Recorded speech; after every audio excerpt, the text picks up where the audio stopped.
kernel in a. I actually listened to him when he discussed this, and he used words that I can't say because I will get banned for life from all audio platforms.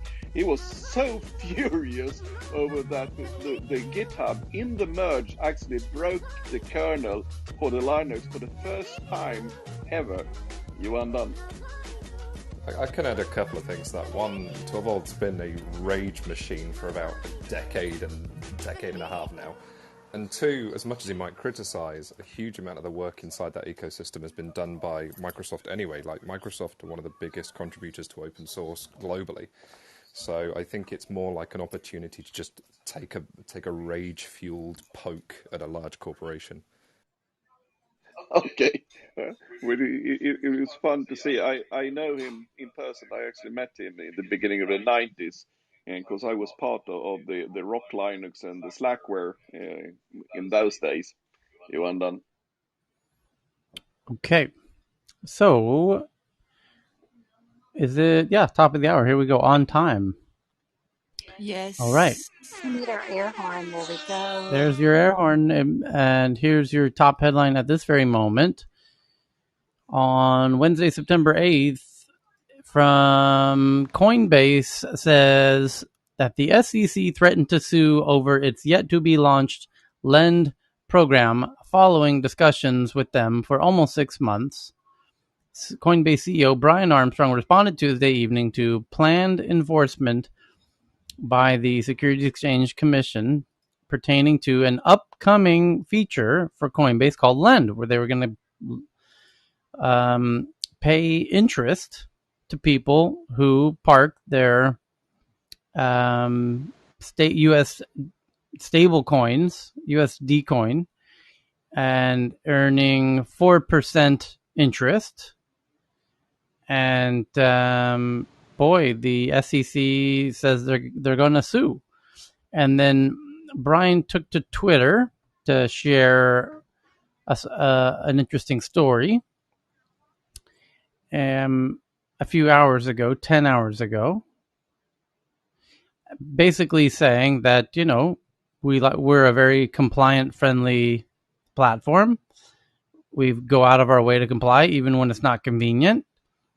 We would love the clarification and guidance of the SEC. This is, and by the more importantly, this whole process of paying insurance for people who park U.S. stable coins is the norm. Everyone's doing it. What's special about us doing it? Why are you suing us if we're doing it? Everyone else is doing it. You're not suing them. So then Brian went to Washington, D.C., met with every agency he could, that he said, and the SEC was the only agency that refused to meet with him, even though he had just become the first big crypto IPO in American history. So a little strange that they wouldn't agree to meet with him. And so he thinks they're up to no good. and indeed, I don't blame him for thinking that. They are acting a little peculiar, and they don't like the idea of Coinbase having a interest-bearing type scenario. And by the way, I think the SEC is not alone in not liking that. I think even more than the SEC is traditional banks don't like the idea of people being able to earn interest in these crypto bank-like environments, which Coinbase is becoming. And we will see. As big of news as this is right now, more details will emerge. This is the kind of scenario that we've seen many times here in tech news around the world, where this is the initial car crash, and what happens next is what's interesting. When both parties get out of the car, and then you realize one of them's drunk, or they were, doing something strange at the time of the impact, and there will be more fallout from this tomorrow or the next day. And a rather likely outcome is that Gensler, the chairman of the SEC himself, will make an actual statement about Coinbase, maybe even as soon as tomorrow.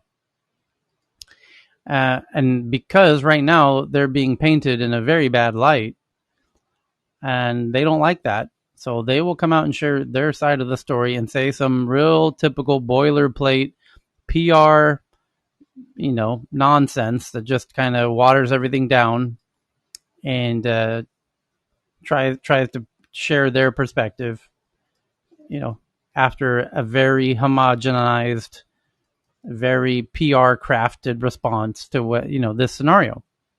Because basically Coinbase has had their say. They're the ones letting everyone in on what's going on, that they're being treated unfairly and being rather directly discriminated against.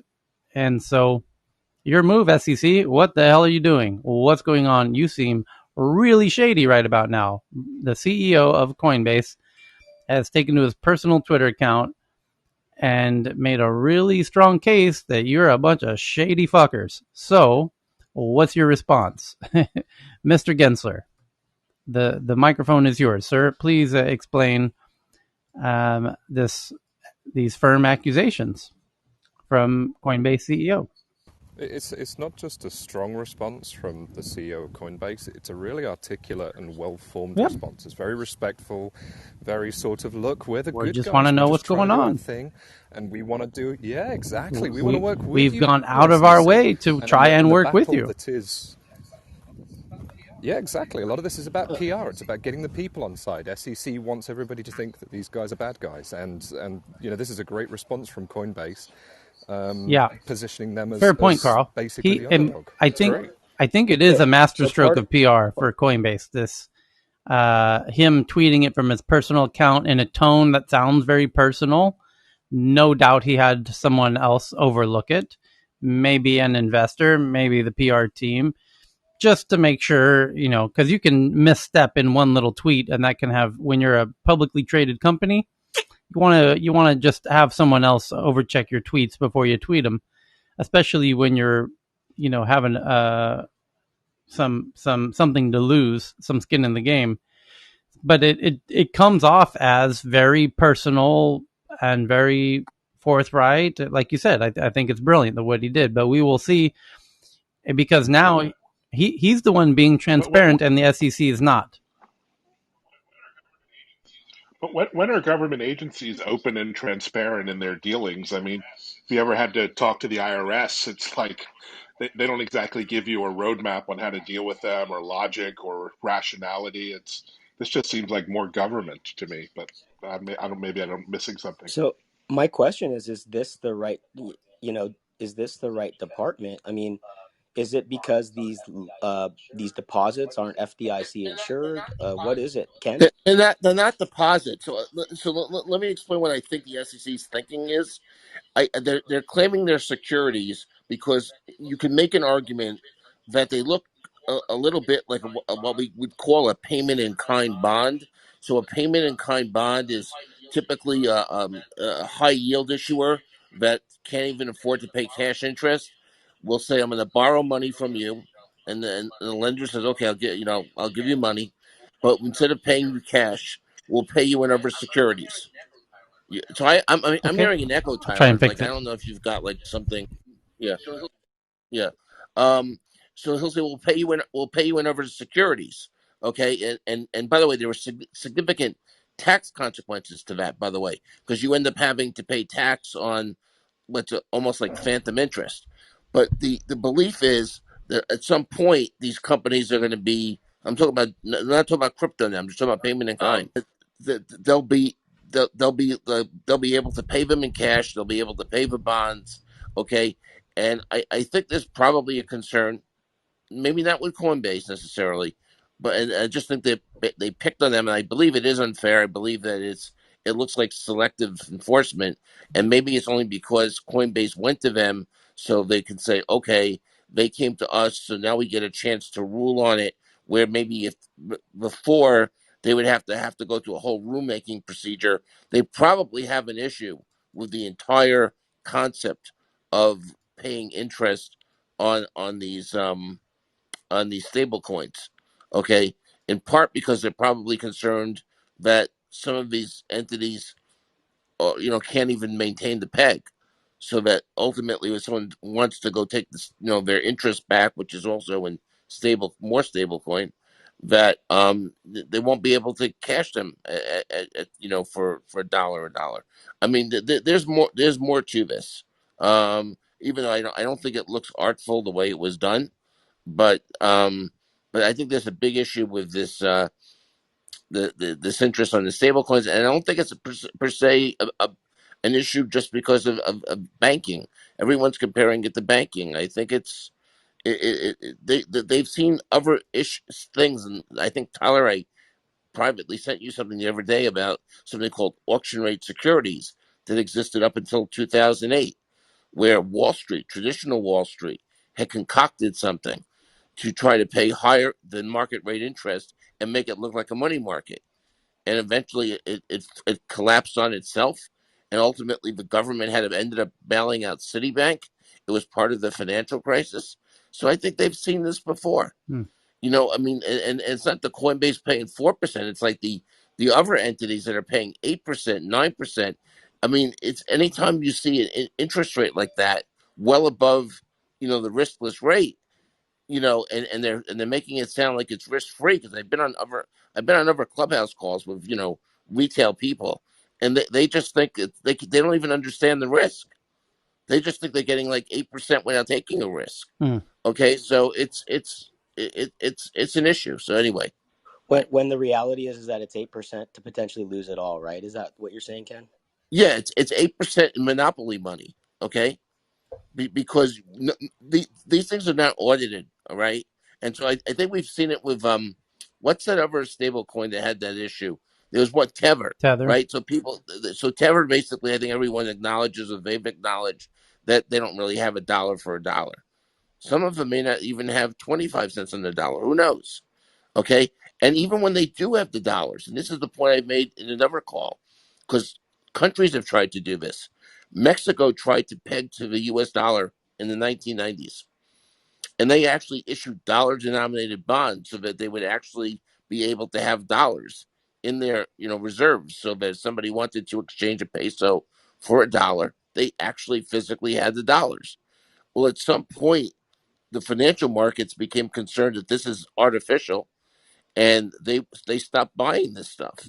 And all of a sudden, Mexico couldn't maintain the peg, okay, and they had to devalue, okay.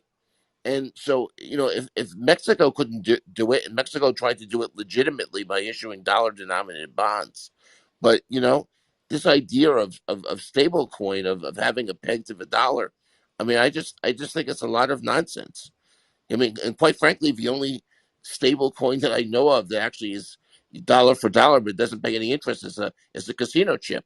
If you've got a $5 casino chip, you can take it to the casino cage and get $5, and that's because they are required by regulation to have enough cash on hand to cover every chip in circulation. Okay, that's not stable coin. Okay, well, That's amazing. Okay. They also Brilliant, honor Ken. each other's chips in Vegas for the most part. Yes, they do. Brilliant, Ken. So that was the first big story of the day. The second big story of the day, at this moment anyways, is Twitter testing edge-to-edge pictures and videos in tweets, but only for Apple phones, iOS, to better support visual and text-based conversations and Instagram-like focus on visuals. Twitter has announced that it's testing edge-to-edge media in its tweets, creating a full screen experience. And it looks great. And it is what Instagram does. When you're scrolling through Instagram, you notice that the photos and videos you're looking at, the content goes from one edge of the left side of your screen to the right side of your screen. And you notice on tweets today, they do not. There's this margin on the left side, which forces the image to be, 20% smaller, which is a considerable difference. And so now they're testing this new edge-to-edge photos, and it looks a whole lot better. Pretty much as simple as that. And credit to our friend Jane in Hong Kong for being the first to discover it a month ago. And now Twitter itself is promoting it to letting all of the other tech journalists know that they're rolling it out. Twitter also rolling out another feature today called Remove This Follower, a tool which will let Twitter users remove followers without blocking those followers and without those followers knowing they've been removed. So perhaps it still shows from the victim's perspective that they're still following when in fact they aren't. Because if it showed them that they're not following, they'll think, oh, how did I unfollow that person? I didn't mean to do that. I'll just refollow them. So it's a little unclear. Does it still show that they're following the person even though none of the content is going to them? That would be even more strange. It's like, I'm following this Taylor person, Swift. but their tweets aren't coming into my feed at all. What's going on? Yeah. Taylor Swift's really boring for some reason. I wonder if I offended her. So the next one is from CNBC that Microsoft says it has acquired an in-browser video editing software startup called Clipchamp, which has 17 million registered users. And curious to see what Microsoft has in mind with Clipchamp, browser-based video editing. The next one is from Apple, that Apple has announced their California streaming virtual event for September 14th. As I've probably said 40 or 50 times over the past 2 weeks, that Apple's next big event will be September 14th and at 10 a.m., as is tradition, 10 a.m. Pacific time, which lucky to Tech News Around the World, happens to be exactly when we wrap. And so it dovetails perfectly with the end of this segment of Tech News Around the World. So on Tuesday, we will, as we usually do, about 3 hours. And at the end of the third hour, we will kick on the live stream and watch Tim Cook and friends demo and reveal the iPhone 13 and the iWatch 7 and maybe even the AirPods 3 and maybe, just maybe, some AR, VR hardware. And the MacBooks. Oh, that's right. And the 14-inch and 16-inch MacBook Pros with the M1X chips. Perhaps most importantly, a lot of people eager to get those hands on those, myself included. This might be an expensive Apple event for me personally. I'll take one of each. They usually are, Tyler. They usually are. Yeah. This one more than normal for some reason. I'm long overdue for an Apple Watch update. I want the M1X 14-inch to do video editing and, yeah, probably get the new phone while I'm at it. The M1 is just such a beast. It's just really impressive considering what they cost, you know? Yeah, I'm curious Like, to see benchmarking. how much progress they've made from M1 to M1X.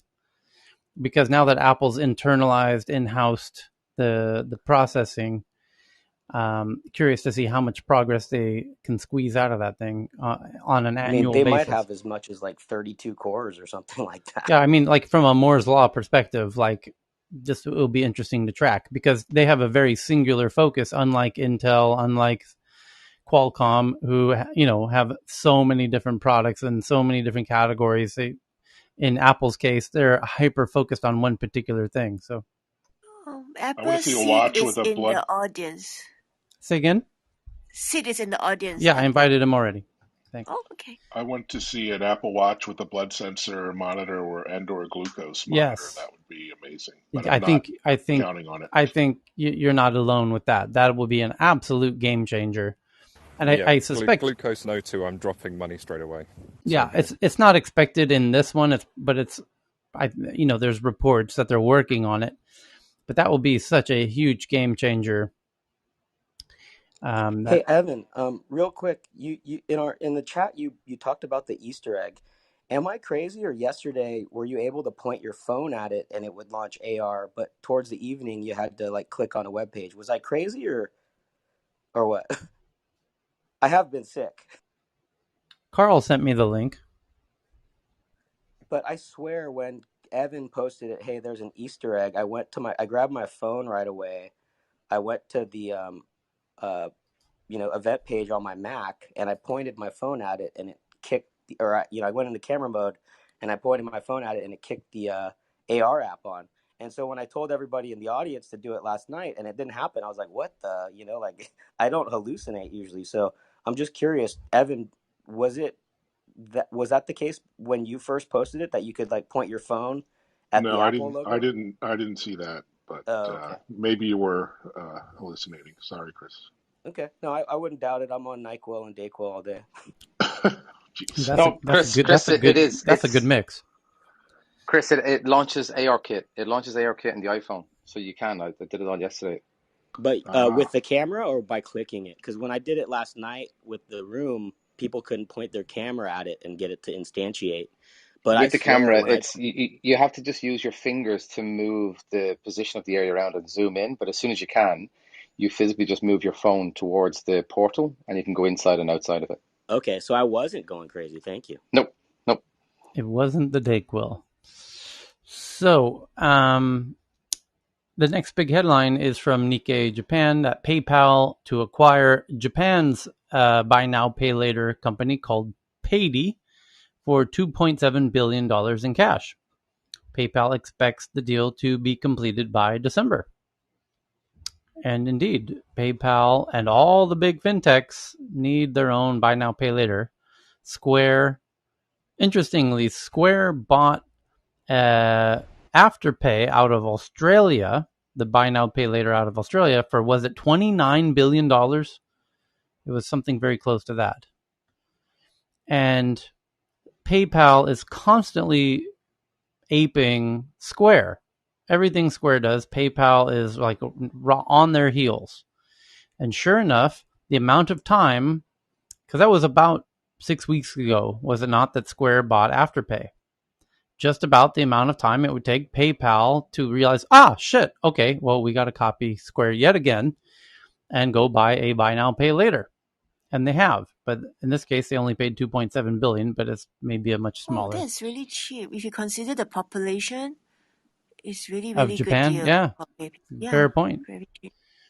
And There's something more than this, though. I mean, because PayPal have the functionality, right? So PayPal have already done Pay in 3, and they've done it for ages. I think the buy now, pay later markets are implemented, it depends on how you implement it. So, I was with Afterpay in 2016 in Australia when they started. They came to MasterCard.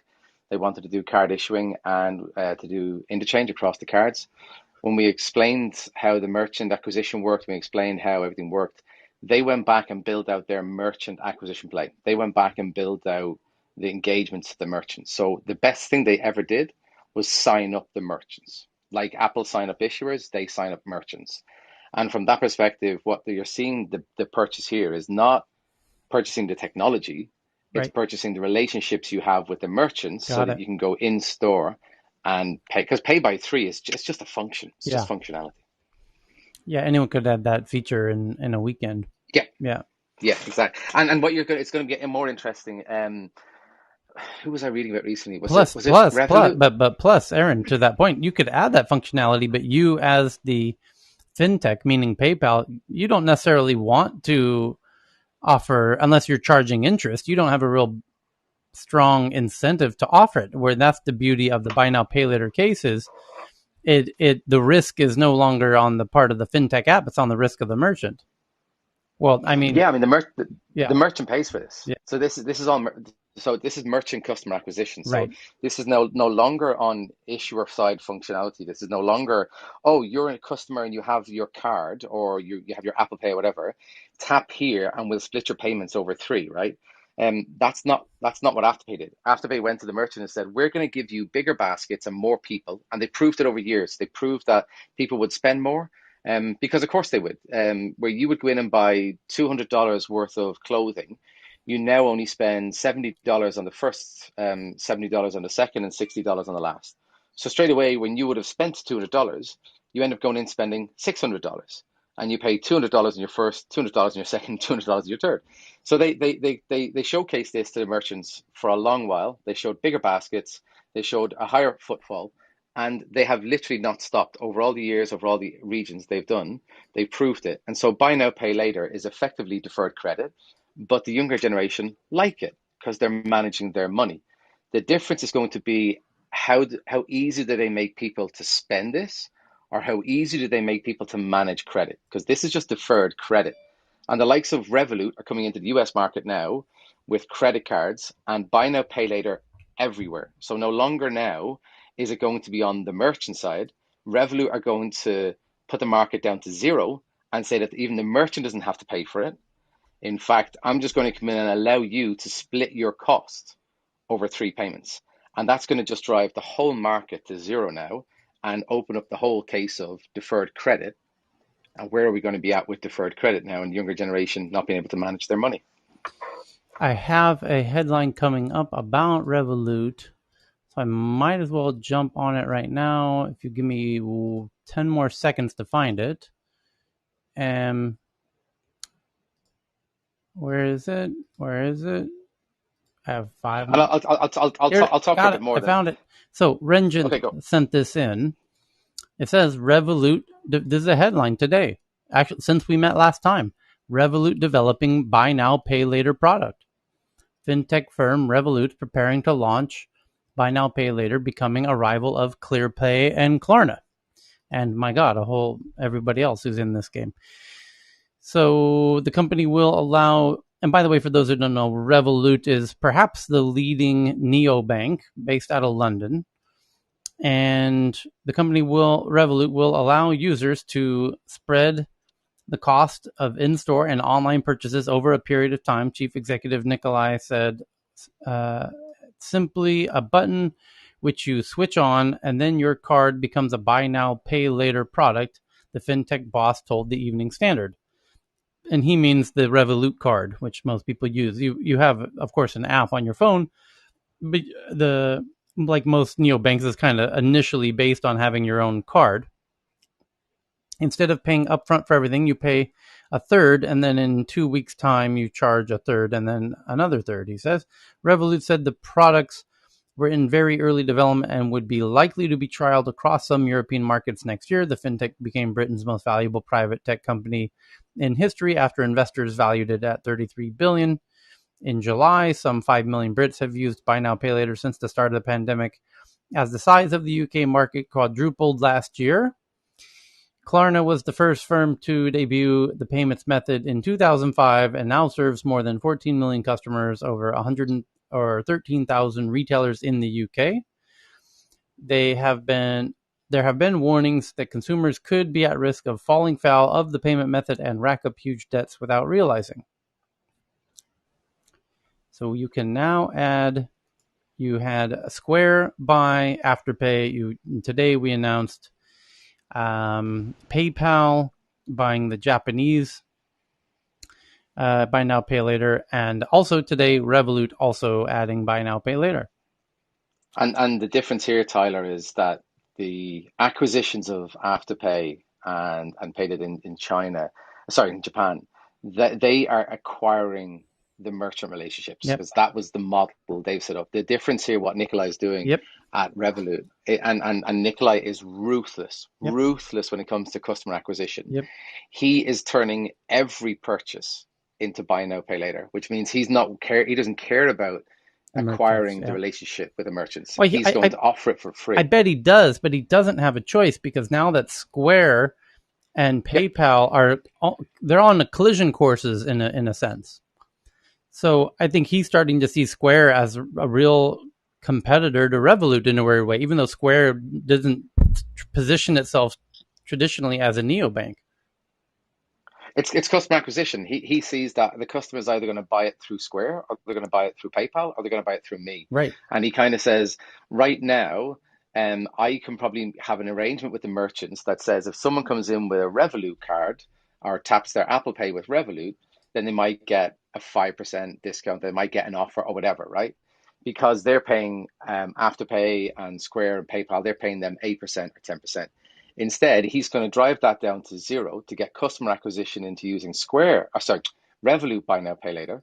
And the more that people use Revolut buy now, pay later, he can then turn that around to the merchants to go, hey, Look at the footfall we've brought in to you guys on our customers, because we're an issuer. PayPal and Square are an acquirer, processor. So we're the issuer. We have the card. We can play in that space where they play at checkout. We play on the card issuing side. Instead, start giving my customers, Revolut customers, discounts. Forget about this Square and the PayPal people, because merchants are paying up to 8%. I wonder if they'll Square and start PayPal buying and forcing pay later. merchants to do exclusives, like Ticketmaster did on venues. Because Ticketmaster went in and did exclusive agreements with every sizable venue, so they locked it all up. There's only a handful of venues in every city that a sizable band can play in. So every arena, every sports arena, football field, major hall. Even Los Angeles only has a dozen or so, and if you get them all to sign exclusive agreements, then good luck playing anywhere. If you're a band who wants to play in that city, no, you have to use Ticketmaster as your ticket, provider, because they have an exclusive for all of events at that venue. Are you talking about exclusivity with the merchants Yes. themselves? So, you could have that, but also you could just as easily have a reward system like Nectar, or like we have Tesco in the UK, which has their club card points, you get ridiculous benefits. You could easily see getting 3 or 4 times the amount of rewards per purchase that you would normally get if you use a certain paying method. Is that what you see? You could have that as well. I'm just saying, if it's the whole process is these relationships with merchants, and you sign up Starbucks, and then you say, if you're Nicholas from Revolut, and I know Nicholas spoke at my event 2 years ago, and was rather, I agree with your assessment that he's rather ruthless as an entrepreneur, that he likely might say, hey, you know what? We'll do a special deal, because now he did what we were just talking about right before we read the headline, which is he just bolted on the functionality, because from the user's perspective, the user doesn't care if you have the relationship with the merchant or not. They just want to know, who am I going to use? I'm going to use whatever service allows me to defer payment by 15 days or 30 days or whatever it is. And if Revolut doesn't have that, well, I'm going to start using my Square app, which does. So he's added it on, and then he'll likely go in and have the merchants, now he'll go on a merchant acquisition spree. But in doing so, might he say, hey, we noticed, we can send you way more traffic than the other fintech apps can. How about we do an exclusive where you're not allowed to use other buy now, pay later services? We'll send you all of ours, and we'll put you featured way high up in the app, and promise to double any visibility you would normally get, and lock up all of the top merchants. Like whoever gets, a lot of the top merchants, if you get H&M and you get IKEA and you get Starbucks or whatever, I mean, there isn't that many marquee merchants. So, well, there are, but I mean, more than there are sporting events, venues in each city. So, can I ask you and Aaron, what does this mean for Apple Pay Later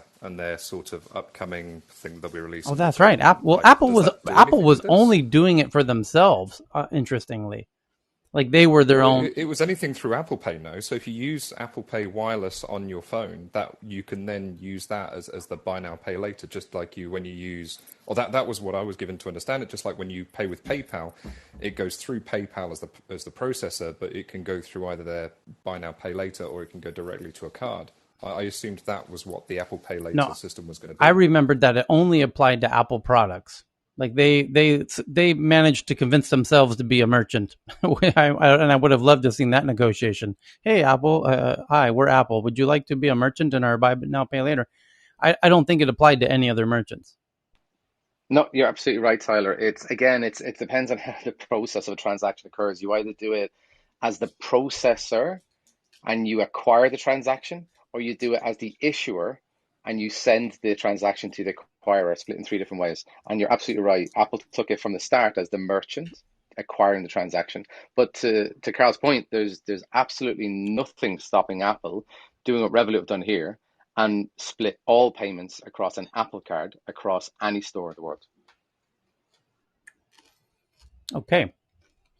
So the next big headline is from ABC in Australia that Australia's High Court affirms earlier rulings that media companies can be responsible for Facebook comments posted under their posts, under stories on their Facebook pages. So, if a media company like Sydney Morning Herald does a post about the Taliban, and then somebody says something, defamatory against the Taliban can now sue the Sydney Morning Herald and win in court for defamation.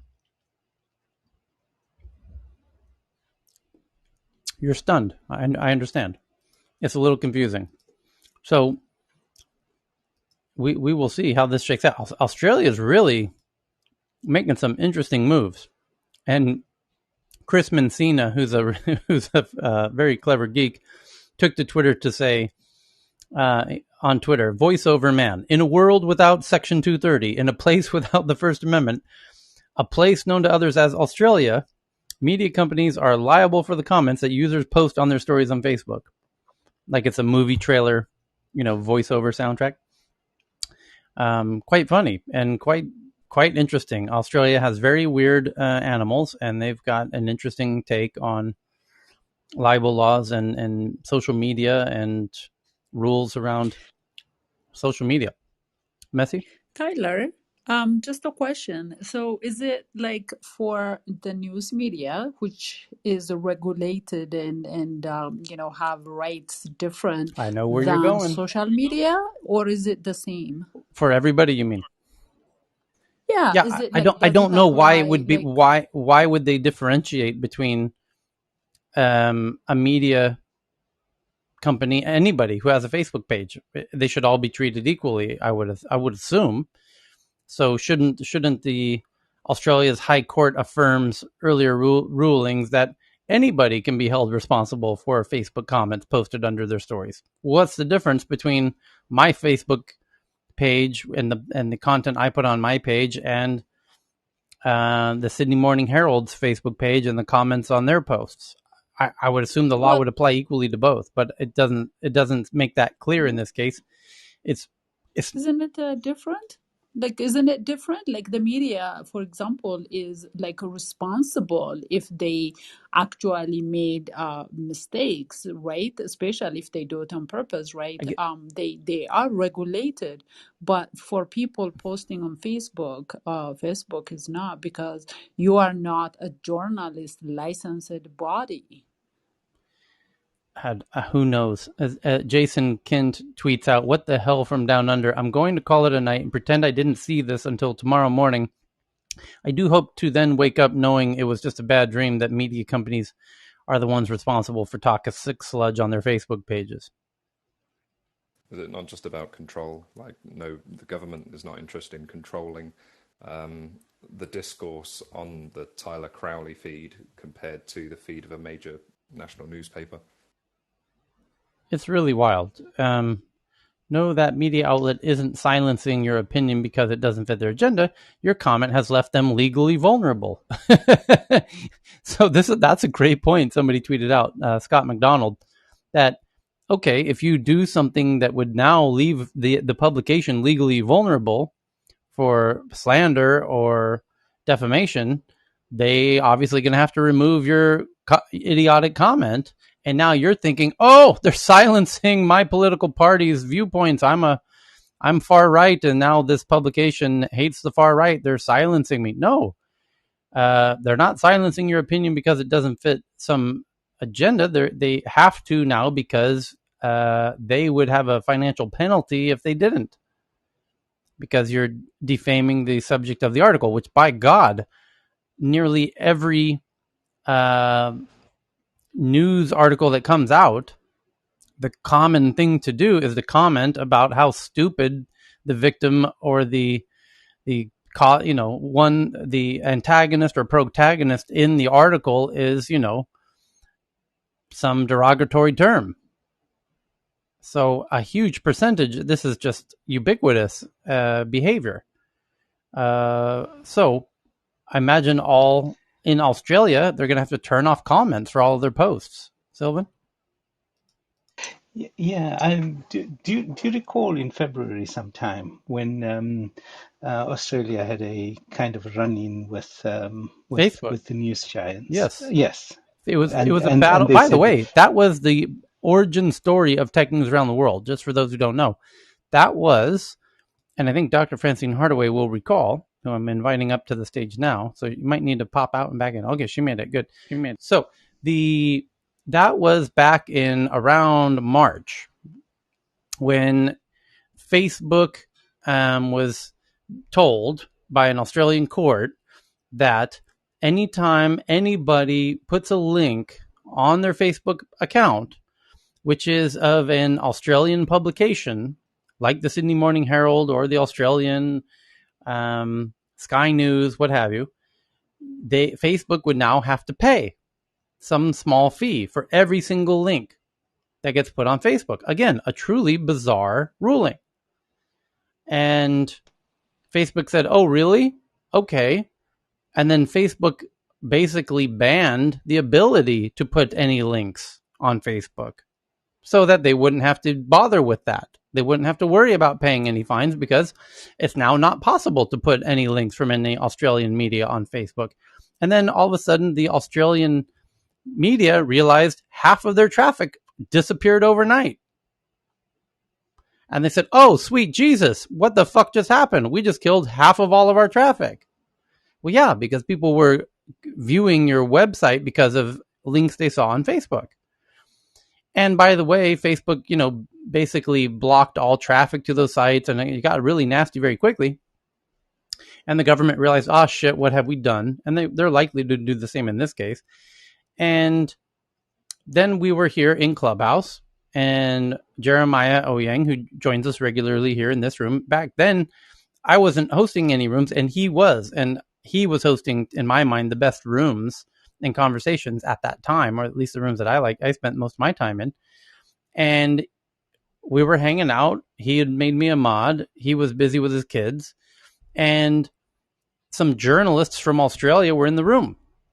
And because I'm a mod, somebody DMs me and they said they work in the media department of Facebook. And I was like, oh, that's fantastic. And she says, my boss is in the audience. Can you invite him up? His name was David. I said, sure. So I bring up David, and David is actually the guy, from Facebook's side who is, the direct party related to these headlines that everybody was talking about that you just brought up. And the Australian journalists were also in the room, and they started talking on stage, and I was like, oh my God, this Clubhouse thing is fucking amazing. You have both sides of the party of the news article in the room at the same time. How truly fantastic is this? This is the future of news. And that's what the light bulb went on about, oh my God, this social audio platform is tremendous. There's friction to joining on Clubhouse, and a lot of the people behind the news aren't active in Clubhouse. They are active in Twitter, like the last story we read about Brian Armstrong from Coinbase is very active on Twitter. And in fact, he used Twitter to tell his side of the story. So I'm really hoping Clubhouse can manage to understand Twitter's asymmetrical advantage if they continue to make progress with their Twitter Spaces, of how a Tech News Around the World format is perhaps more conducive over in Twitter Spaces if Clubhouse doesn't continue to make progress. So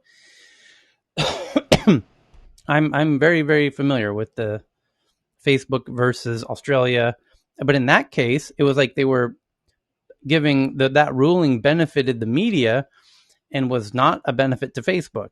And in this case, the benefits the 180 degrees the other way around. This story benefits Facebook and doesn't at all benefit the media. In fact, it hurts the media.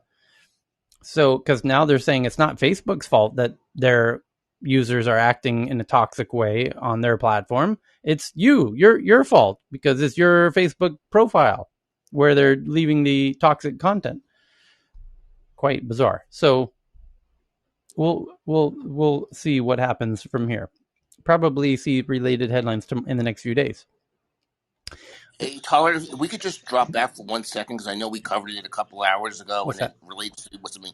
The issue with Apple Pay. There was this survey done by a company. It was in the information, but the actual survey was done by a company called PYMNTS.com. Yep. And you could actually see the whole thing. They said only 6.1% of iPhone users who activated Apple Pay use it to actually buy things in their stores. So I think that's relative to a relation to the conversation you just had earlier about people using Apple Pay or not using Apple Pay. And I think the reason somebody said so few people use Apple Pay is maybe a lot of merchants don't take it because Apple Pay may charge like merchant fees that look like American Express or even higher or something, and they don't want to pay it. I don't, I don't know if that's true. I just think that Apple got into too many different payment segments all at the same time, Ken. You know, like they've got the Apple credit card, they've got Apple Pay, they so the people don't know what to use for what. Okay, And okay. when I have when no I'm idea in the whether that was it. supermarket, what Okay. comes up in my wallet Yeah. is whatever, you know, if I put my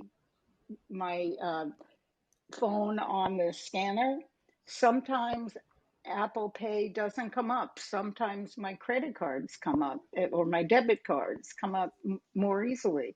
And you just pay with whatever is easier. And I don't think Apple Pay has ever worked that well.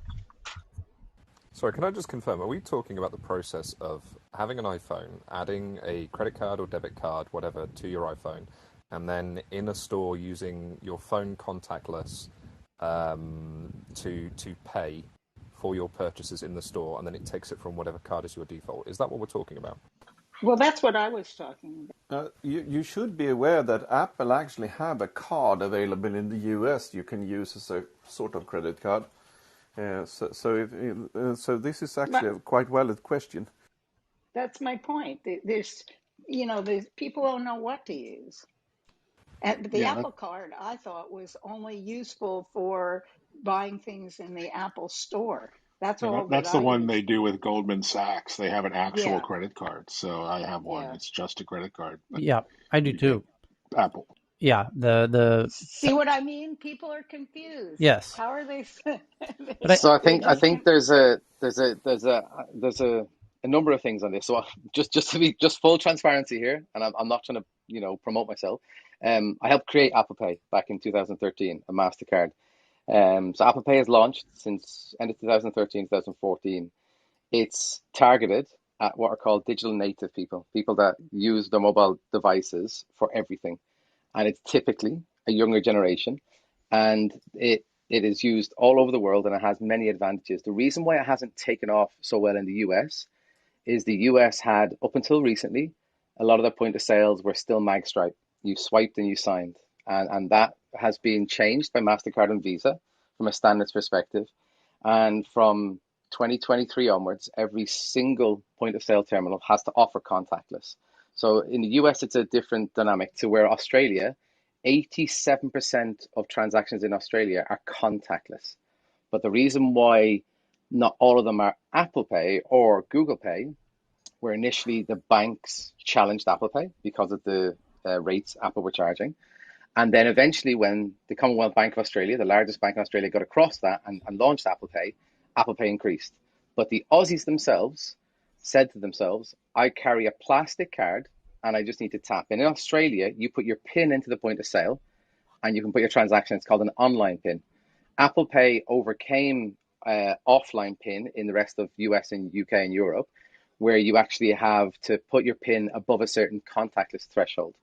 In Australia, you can just put your card, tap your card, and up to any value, tap an online PIN. So Apple Pay wasn't solving a problem in Australia. Now, where Apple have come along with their card and what they're looking to do is to add more value into the Apple Pay wallet and to make it a wallet play so that people will then start to use the wallet, not just a card. Hope that helps.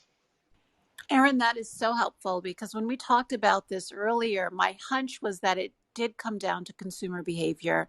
And, I wonder how other countries similar to Australia, similar to Thailand, where many transactions, if not most transactions, are conducted via contactless, mechanisms or platforms, whether Apple Pay will have a disadvantage within those markets because people have already begun to, develop trusted relationships either with their bank contactless platform, if you will, or other platforms. So it'll be really interesting when 2023 does come around to see how the Apple Pay penetration will kind of play out in different markets and across different demographics. Aaron, I have Definitely. And Lakeisha, sorry, Tyler, go ahead. just a quick question. We were talking about how Apple offered the deferring payments, like the buy now, pay later, but only inside of Apple. They internalized it. So Apple's offering you the ability to do buy now, pay later in Apple stores or online, right? And they are their only merchant in that scheme.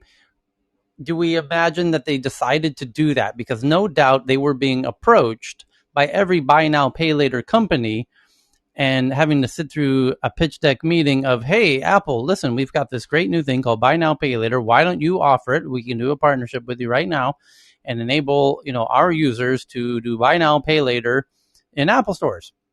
And Apple was getting this from every buy now, pay later company.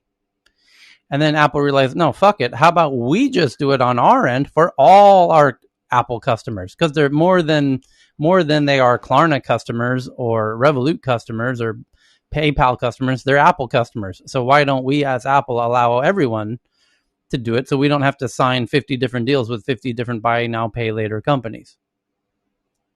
Correct. And pay. Remember, the merchant acquisition strategy of Afterpay and Klarna is that the merchant pays.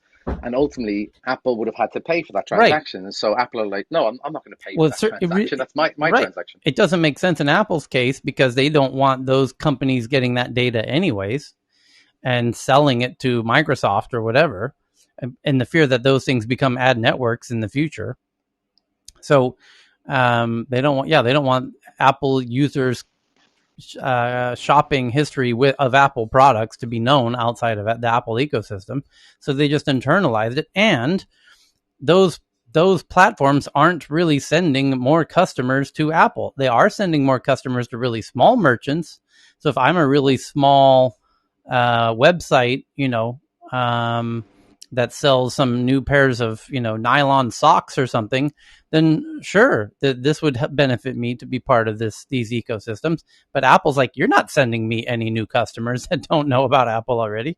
So that there isn't a huge incentive for Apple to participate in each of those companies anyways. Yeah, and just to give you an insight, right, just from a wallet play perspective. So Apple Pay is considered a wallet service provider in the ecosystem. That's what they're considered. So whether it's their card or someone else's card in the wallet, as a wallet service provider, when you tap Apple Pay or when you pay with Apple Pay online through an Apple Pay button, they get to see some of the data. So there's no need for them to start just chucking cards out everywhere to get more data because they're already getting the data they need. They get the merchant ID, they get the card used, they get the value used, so they get the data. Oh, Apple gets the data. Oh, that's interesting. So Apple Pay as a wallet, when you tap your phone or your watch on a contactless point of sale system, it then asks you, okay, which of the credit cards in your Apple Wallet do you want to pay with? And it could be some MasterCard or some Visa card from American Airlines or who knows what. And what you're saying is Apple, by enabling this, gets access to some of the data. Absolutely. And they don't just get access to the data, they get paid for every transaction from every bank. Now, different rates, different places, 6 bips, 15 bips, 10 bips, but they get paid for every transaction. For enabling the technology of the contactless, seamlessness, whatever. Correct. And so when it comes to the wallet play, the next play for Apple is where am I adding the value? Now, of course, there's also a protective play. Am I going to start losing people because they're going to use buy now, pay later outside of the wallet? So that's something they'll have to observe. But mostly they're going to be looking at the likes of Revolut, where people are trying to use more than just a card payment. they're doing investment strategies, they're doing credit, they're doing insurance, they're doing rewards. And that's where Apple are dipping their toe into the value added services of a wallet. Yeah. Tyler, this is Ranjit. Yeah. Few days back, we had a news that IKEA is partnering, or they invested in a buy now, pay later Israeli-based startup, if I'm right. And they exactly told the same pitch. If we want to launch buy now, pay later in, I don't know how many countries they are having, 100 countries, we need to partner with buy now, pay later in each country. What if we launch our own buy now, pay later? Right. That was the pitch IKEA made on that article. Right. So IKEA is another brand like Apple that they're so big that they're all getting hit by all the buy now, pay later companies. And they're like, stop this nonsense. We'll do our own, or we will invest in one and promote it as the exclusive one that we work with, and, you know, try and drive the awareness of that fintech. So yeah, it's a unique game for the really big retailers. Yeah. Well, here's a related headline. The next one, Amazon says it's bringing its cashierless just walk out tech to 2 Whole Food stores set to open next year in DC and California. Sweet Jesus. So here it is. Amazon bought Whole Foods, which is the world's best supermarket. I don't care what you say, you're wrong. Whole Foods is the best. I'm speaking from the amount of money I've spent at Whole Foods. My God, dude, Whole Foods is a dream come true if you live in the US or anywhere where you happen to have a Whole Foods. And the Amazon also has separately their own supermarkets and little convenience stores. And in their convenience stores and in their new supermarket up in Seattle, they are cashierless stores. So they own Whole Foods. So when are they going to bring, you know, the whole just walk out cashierless experience to Whole Foods? Well, that's this headline. Amazon's launching its cashierless technology at 2 Whole Food stores that are scheduled to open next year.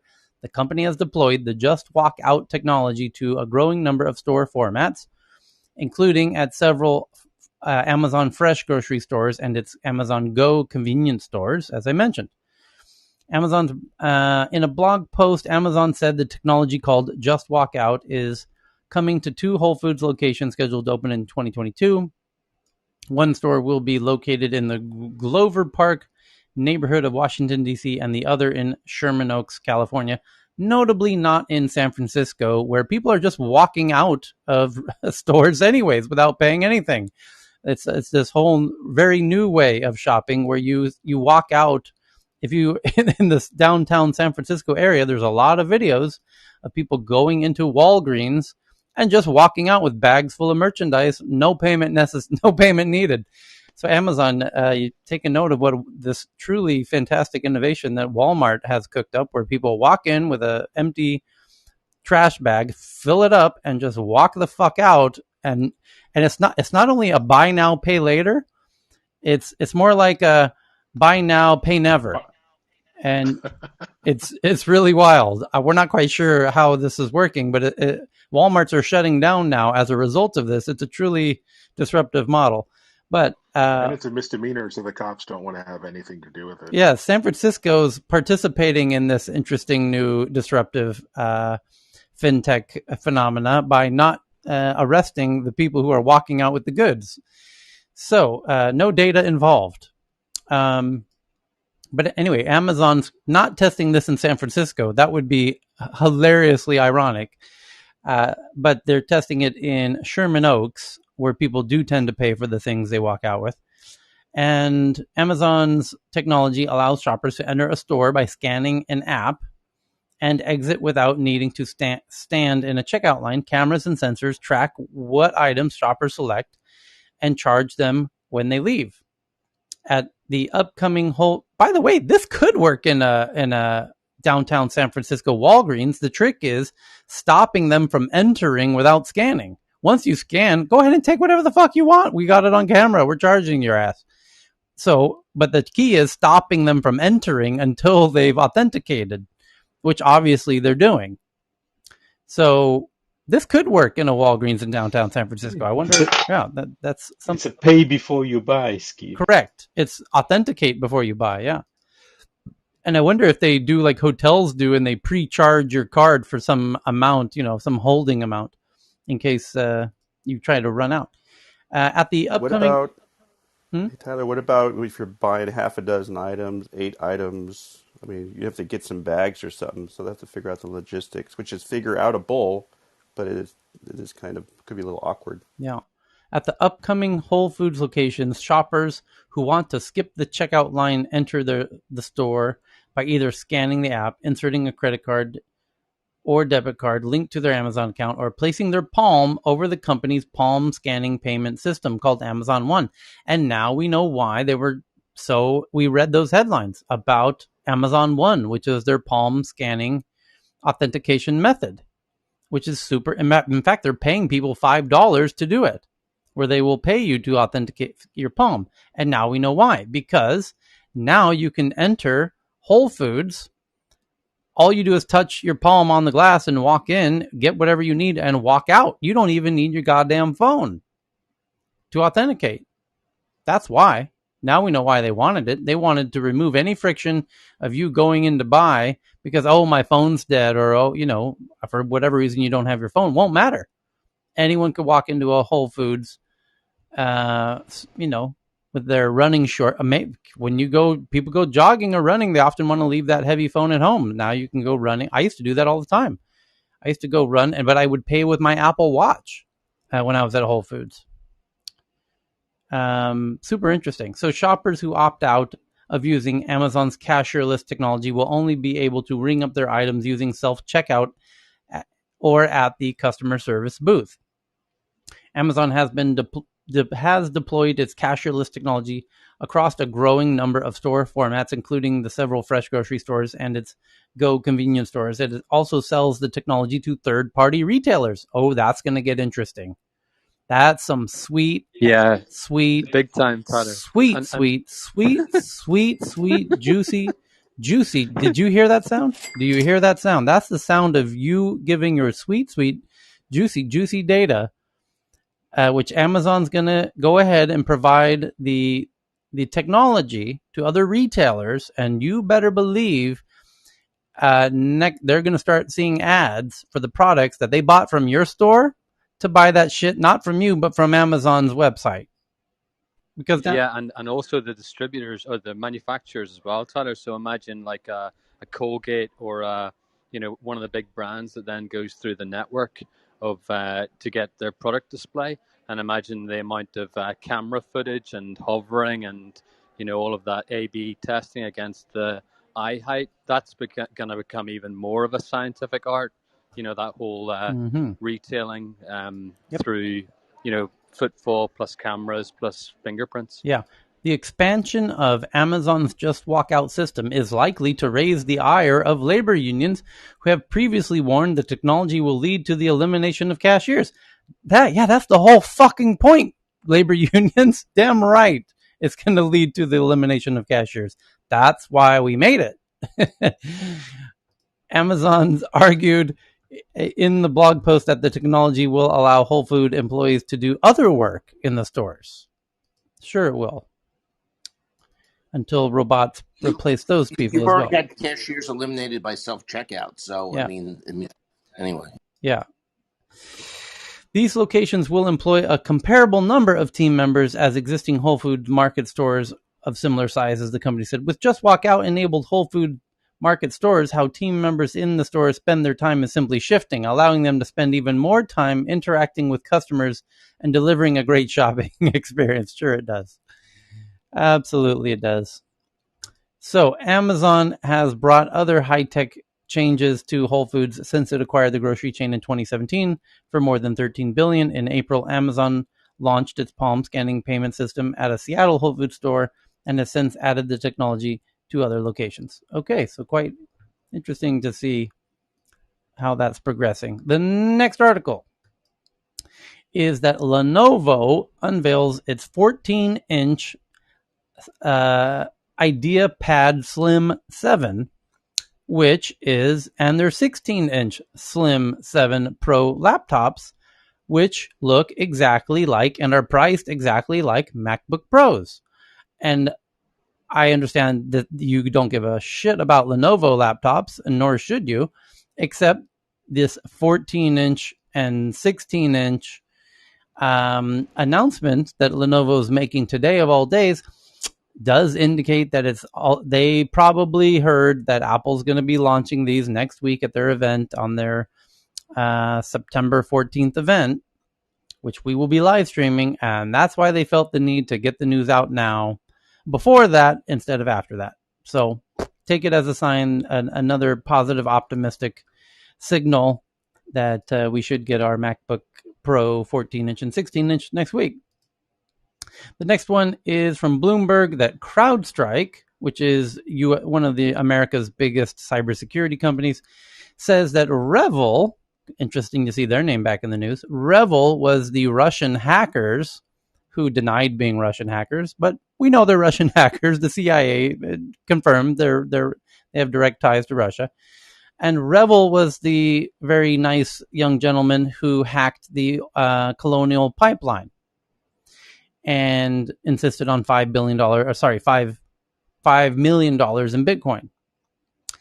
And anyway, so Revel was attacking American infrastructure. Then Uncle Joe met with Big Daddy Vladdy in Geneva and told Vladdy to his face, knock this off, or we're going to cut your oil pipeline to Europe, and then you're really fucked, because that's your money, that's your revenue for your country that you that keeps your lights on, literally. And we will go ahead and cut that little umbilical cord and send you into the fucking Stone Age if you keep hacking our stuff. So knock that bullshit off. Got it, Vlad? Nice chat. So, sure enough, as predicted, the Russian hacking outfit disappeared from the internet. This was Revel. And magically, deliciously, 2 weeks later, a new hacking outfit came out on the web with a whole new name, and clearly waving a flag that they are not in Russian territory. And they're in Belarus, not Russia. We are not in Russia at all. We are in Belarus, everybody. Please take note. We are not in Russia. Nope, not at all. We're just hanging out with all of our Russian friends in Minsk, and it's much cheaper to live over here. So CrowdStrike says that Revel's infrastructure and website is available on the dark web after it went offline in July. The group's Happy blog shames companies with stolen data. The site and Revel infrastructure is accessible on the dark web. The infamous criminal ransomware group behind the Colonial Pipeline hack and CrowdStrike security experts have found where their stuff is hidden on the dark web. So the Revel ransomware group returns following Kaseya attack. The group's leak site and payment portal have come back online earlier today after an almost 2-month absence. The next one is that Ray-Ban, the big sunglass manufacturer, and Facebook's VP of A&R and VR named Andrew Bosworth appear to be teasing smart glasses with a point-of-view recording feature that could be announced as soon as Thursday. And why Thursday? Well, because Apple events the following Tuesday. And what an interesting coincidence that now that Apple announced the date of their event, their big annual event is going to be September 14th. And Facebook was waiting very patiently to find, like we were, like every geek is, to find out when that Apple event was going to be. And now Facebook, twice in a row now, 2 times in a row, Apple announces their date for their event. Facebook jumps in and schedules their event 2, 3, 4 days before the Apple event. Twice in a row. Mr. Zuckerberg, you are a ruthless. It's worth just clarifying on this quickly. This isn't a new thing. This happens quite a lot in industries or competitors that are in direct competition with each other, like in the gaming industry, for example, and that kind of thing. What's really interesting here is that up until the past couple of years, Facebook and Apple have had nothing to do with each other, in the sense that they weren't really direct competitors, except for the fact that both of them wanted your data. Now it's hinting at the fact that the things that they will be launching are in competition with each other. Yeah. Which is the super interesting thing, specifically, as we're all crossing our fingers for, AR and VR. So the headline says that it could be announced Thursday, and that the publication, made it public and tweeted it out. Boz, the guy named in the article, Andrew Bosworth, the Facebook's VP of A&R, retweeted the article, meaning he's confirming that it is going to happen on Thursday. So this publication can go ahead and update their headline from could be announced Thursday to, yeah, it's going to be Thursday because Boz himself just retweeted our article. So it's coming on Thursday. The next one up is the information says they have sources that ByteDance plans to borrow up to $5 billion in a syndicated loan to refinance debt and pay for overseas expansion as an IPO appears likely this year. However, we also got word of a headline today out of the Netherlands that there's now a class action lawsuit against TikTok, which is ByteDance's main app. ByteDance is kind of a one-trick pony. It has an app called TikTok. You've probably heard of it. So TikTok is now being sued in the Netherlands by a class action suit by parents to the tune of $6 billion. That was just revealed today. Interestingly, the information says they have sources that ByteDance TikTok plans to borrow $5 billion in a syndicated loan to refinance debt and pay for overseas expansion, aka Netherlands. And you might be asking yourself, why on earth is the Netherlands doing a class action lawsuit against TikTok for $6 billion? Well, the parents say that their kids were tricked into accepting the agreement that gave away a whole bunch of data that is not really legal to give away in the Netherlands. And they did so by doing the agreement in English, which the kids don't speak.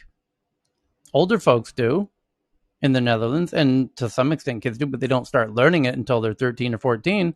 And a lot of these teenagers are agreeing to an agreement that they don't even know how to agree to because it's in a foreign language. TikTok, you fucked up. You have to do it in the local language.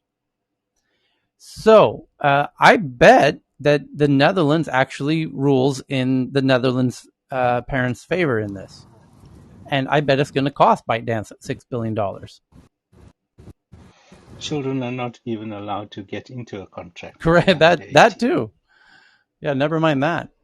So the next one from the Wall Street Journal, they say they have sources that Elliott Management has taken a 10% stake in Citrix Systems worth around $1.3 billion and will push to boost Citrix's lagging stock price.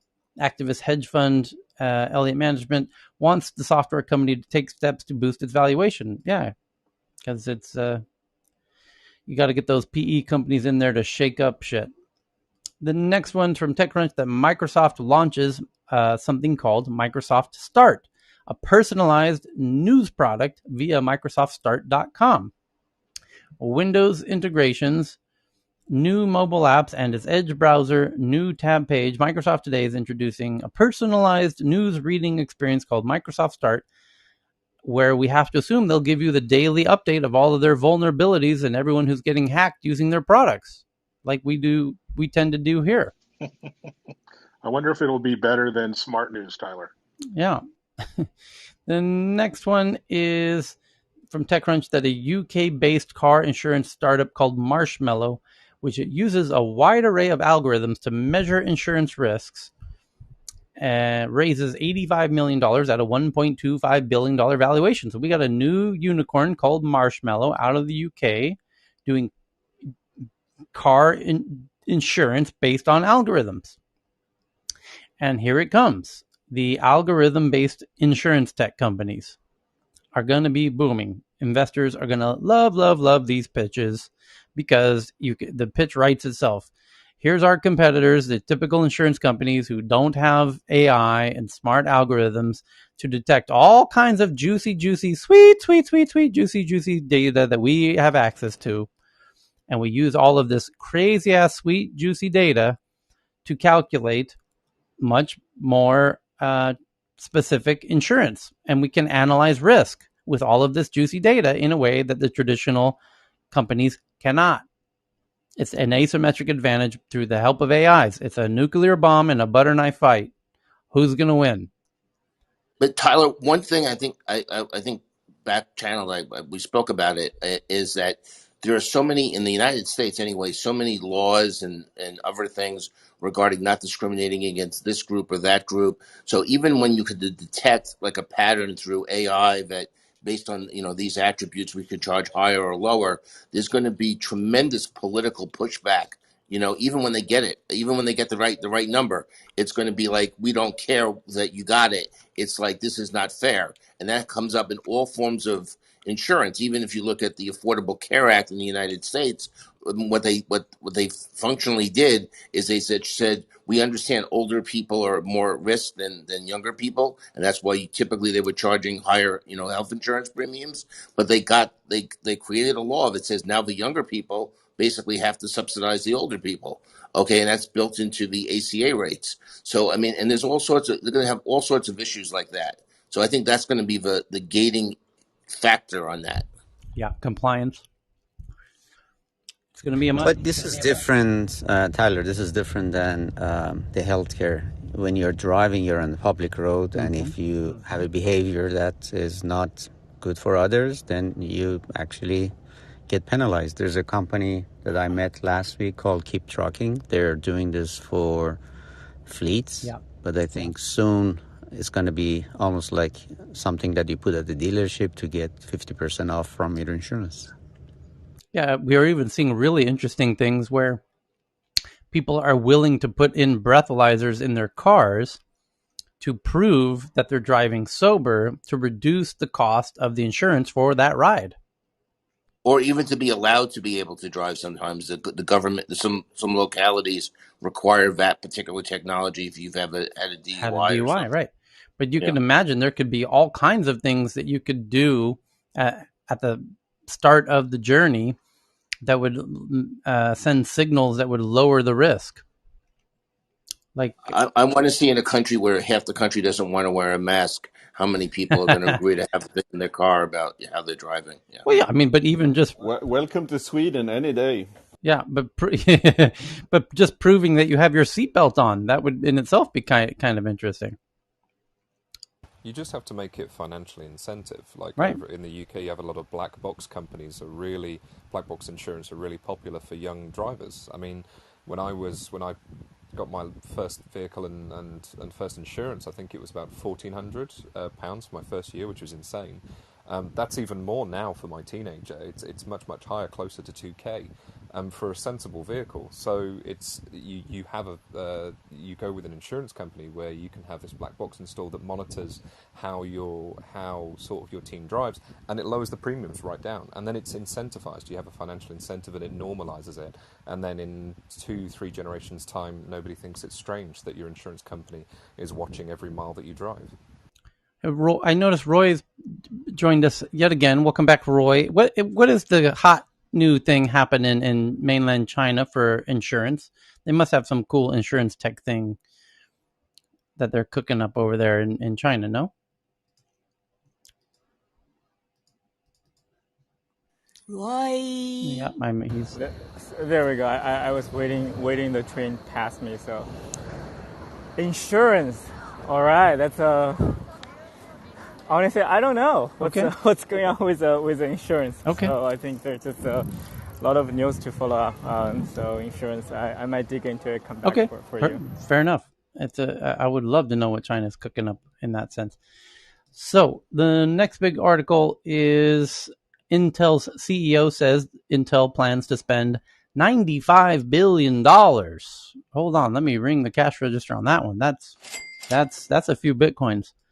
On 2 new chip-making facilities in Europe.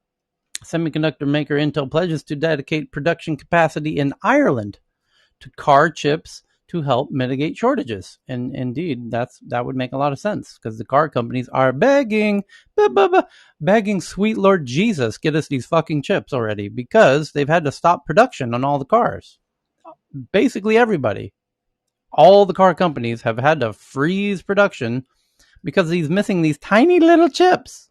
This big ass car can't make them without that cute little tiny little chip. And those car companies are shitting themselves, and the countries that are dependent on the export of car sales are shitting themselves because of they can't get their hands on those sweet little chips. And boy, can you charge more than normal for those chips. And as TSMC has said, they're now going to charge 20% more for their chips because they've got the world by the you-know-what, especially Germany. And now you know why the German Navy's off the coast of Taiwan. Even though Angela Merkel said she didn't want to do it, she didn't have a choice. She needed the chips. That's a true story. One of the things here is there's a really long period of time before these factories actually will be able to produce anything, because these are ultra clean facilities. We're talking about one powder dust in the wrong spot can actually ruin the machine. So these facilities that need to be built, then cleaned and cleaned and cleaned and cleaned. It will take more than a year before even they have the doors in the building before they can start produce more than consume air and electricity. They are kept cleaner than the surgery rooms where brain operations are enacted and proceeded done. Okay, so the next one is that El Salvador went live with the Bitcoin, and El Salvador has bought 550 Bitcoins on Monday, and McDonald's is accepting Bitcoin, and every company in El Salvador is accepting Bitcoin because they have to, whether they want to or not. That's the actual law now. So you can exchange it out of Bitcoin immediately after you finish the transaction, but you must be willing to accept it. That's kind of the whole point of making it legal tender. So you can go down there and spend all your Bitcoin even to the little lady selling bananas on the street corner. But Johan? Yeah, this is actually an interesting question. There is something called the Big Mac Index, which actually regulates currencies over the cost of a Big Mac. Wonder what the Big Mac Index is in coins. That would be the interesting thing. I'm driving a car now, so I can't check it up. Yeah. But there is something called the Big Mac Index. That's actually quite a fun thing to look at if you like. Yes. Cheers. And well, I can tell you it's insanely expensive in Scandinavia. They are cleaner and more enjoyable experiences to go to McDonald's in Scandinavia than in the rest of the world. But my God, it's going to cost you $12 for a fucking meal in McDonald's in Scandinavia. Yeah, that's Norway. If you go to Sweden, it's about $6. Yeah, but Norway, there is shit expensive. It's crazy expensive. So but somebody, I think Chris brought up the point when we met 8 hours ago, that this, for companies who want to see what it's like to deal and dabble in Bitcoin, retailers like McDonald's, like Starbucks, they might, I imagine there must be a Starbucks in El Salvador. At least Donna one. is an audience. Okay, thank you. There she is. And I invited Maria up as well, and so you guys might need to jump out and back in if you're having trouble getting on stage. So the next one's also about crypto. It's about the crypto exchange FTX, which is booming lately. Lands an endorsement deal with NBA superstar Stephen Curry, who has 15 million Twitter followers, joining football stars like Tom Brady and Trevor Lawrence. And FTX has struck yet another endorsement deal, this time in the NBA, where they gave Stephen Curry shares. And FTX is really doing brisk business as an exchange. Yeah? Hey, Tyler. Yes, I may. Hey, are you aware that FTX just started doing NFTs? How long ago? Just today, earlier this morning. I wasn't able to get on stage, but FTX is doing NFTs now. There you go. It's pretty interesting. There's a lot of movement happening there. So this NFT space is kind of getting really interesting. I'll say yes. that much. So let me ask you this. Now, basically everybody's allowing for NFTs. The question, I guess, to clarify is, is each of these places allowing you the creator, to mint them wherever you want and then bring it to their exchange, and they will allow for the buying and selling of NFTs from lots of different minting operations? Or are you expected... That's what they're starting to do. I think I mentioned it a couple of times in some of the recent conversations, because I've been preempting it from some of my research, that the next movement is NFTs combined with DeFi, which means we're moving into the next level of how can an artist take their artwork and collateralize it, lend it, borrow against it, stake against it, which makes it an asset producing a value. And that will be very interesting, because FTX is already aware of this. And they are bringing a marketplace to life. So is Solana, and so is Crypto.com has one. Binance Smart Chain has one, but don't confuse Binance Smart Chain with Binance.com. Okay. Don't confuse them. So here's another question: what is is there a sort of standard developing around NFTs on Ethereum? Specifically, where I think this would be to the benefit of everybody if there was some kind of standardization around NFTs to facilitate the ability to choose where you want to exchange them, like on places like FTX or whatnot. Yeah, I think FTX is the formidable leader in that mission at this moment, because Sam is young, he's pretty innovative, and he's really seeing that vision, and he's folding it in, and he's starting the process. So I would not be surprised if he's going to be the market leader to make that happen, because there isn't one standard location that allows you to do that. But because he already has derivatives and he already is international and he has that access, he's really growing FTX into a behemoth of an exchange that will be very, in some ways, covertly still also navigating with regulators. In other words, he's actually leaned away from Binance because he's not against regulating to protect people. He just wants to keep everything equitable based on the people that are using the exchange and the platform and the services. So he's not adverse to it. He just wants to make sure that it's managed. And I think that's really strategic in how he's navigating it. Okay. I hope that's answered the question. Sure. Because I know that NFTs are becoming super, super popular. And with Steph Curry and a lot of artists getting into the space, what I'm worried people are now seeing the value. What I'm concerned is that there'll be a balkanization of the whole NFT space, and you have to go hunting all over. Like, some of the crypto punks are over on OpenSea, and some of them are over on FTX, and some of them are over here and over there and over there. It would make much more sense to treat them in a manner that would... Well, there would be decentralized, Tyler, because you want to have access to the NFT from wherever. Yes. And I believe that's why I said they're doing a marketplace. So obviously, if it's decentralized, it will pull the NFT. It'll pull the hash and the NFT data from the blockchain. So he can very well. So a little clearer picture of the OpenSea platform or the OpenSea space is that it's open and it's like a sea. So basically, you could access it from everywhere, and you could connect in. Rareable, super rare, foundation. Yeah, because origin are making it more complicated. Yeah, I get that. The next article also fintech related. From Reuters, that an Egyptian microfinance lending and payment service raises $120 million from a bunch of private equity funds, 3 private equity funds, as investors say it has 4 million customers in Egypt and disbursed over $1.7 billion in loans. Wow, I didn't realize Egypt was making good progress there on in the fintech space. So the next one is from CNBC.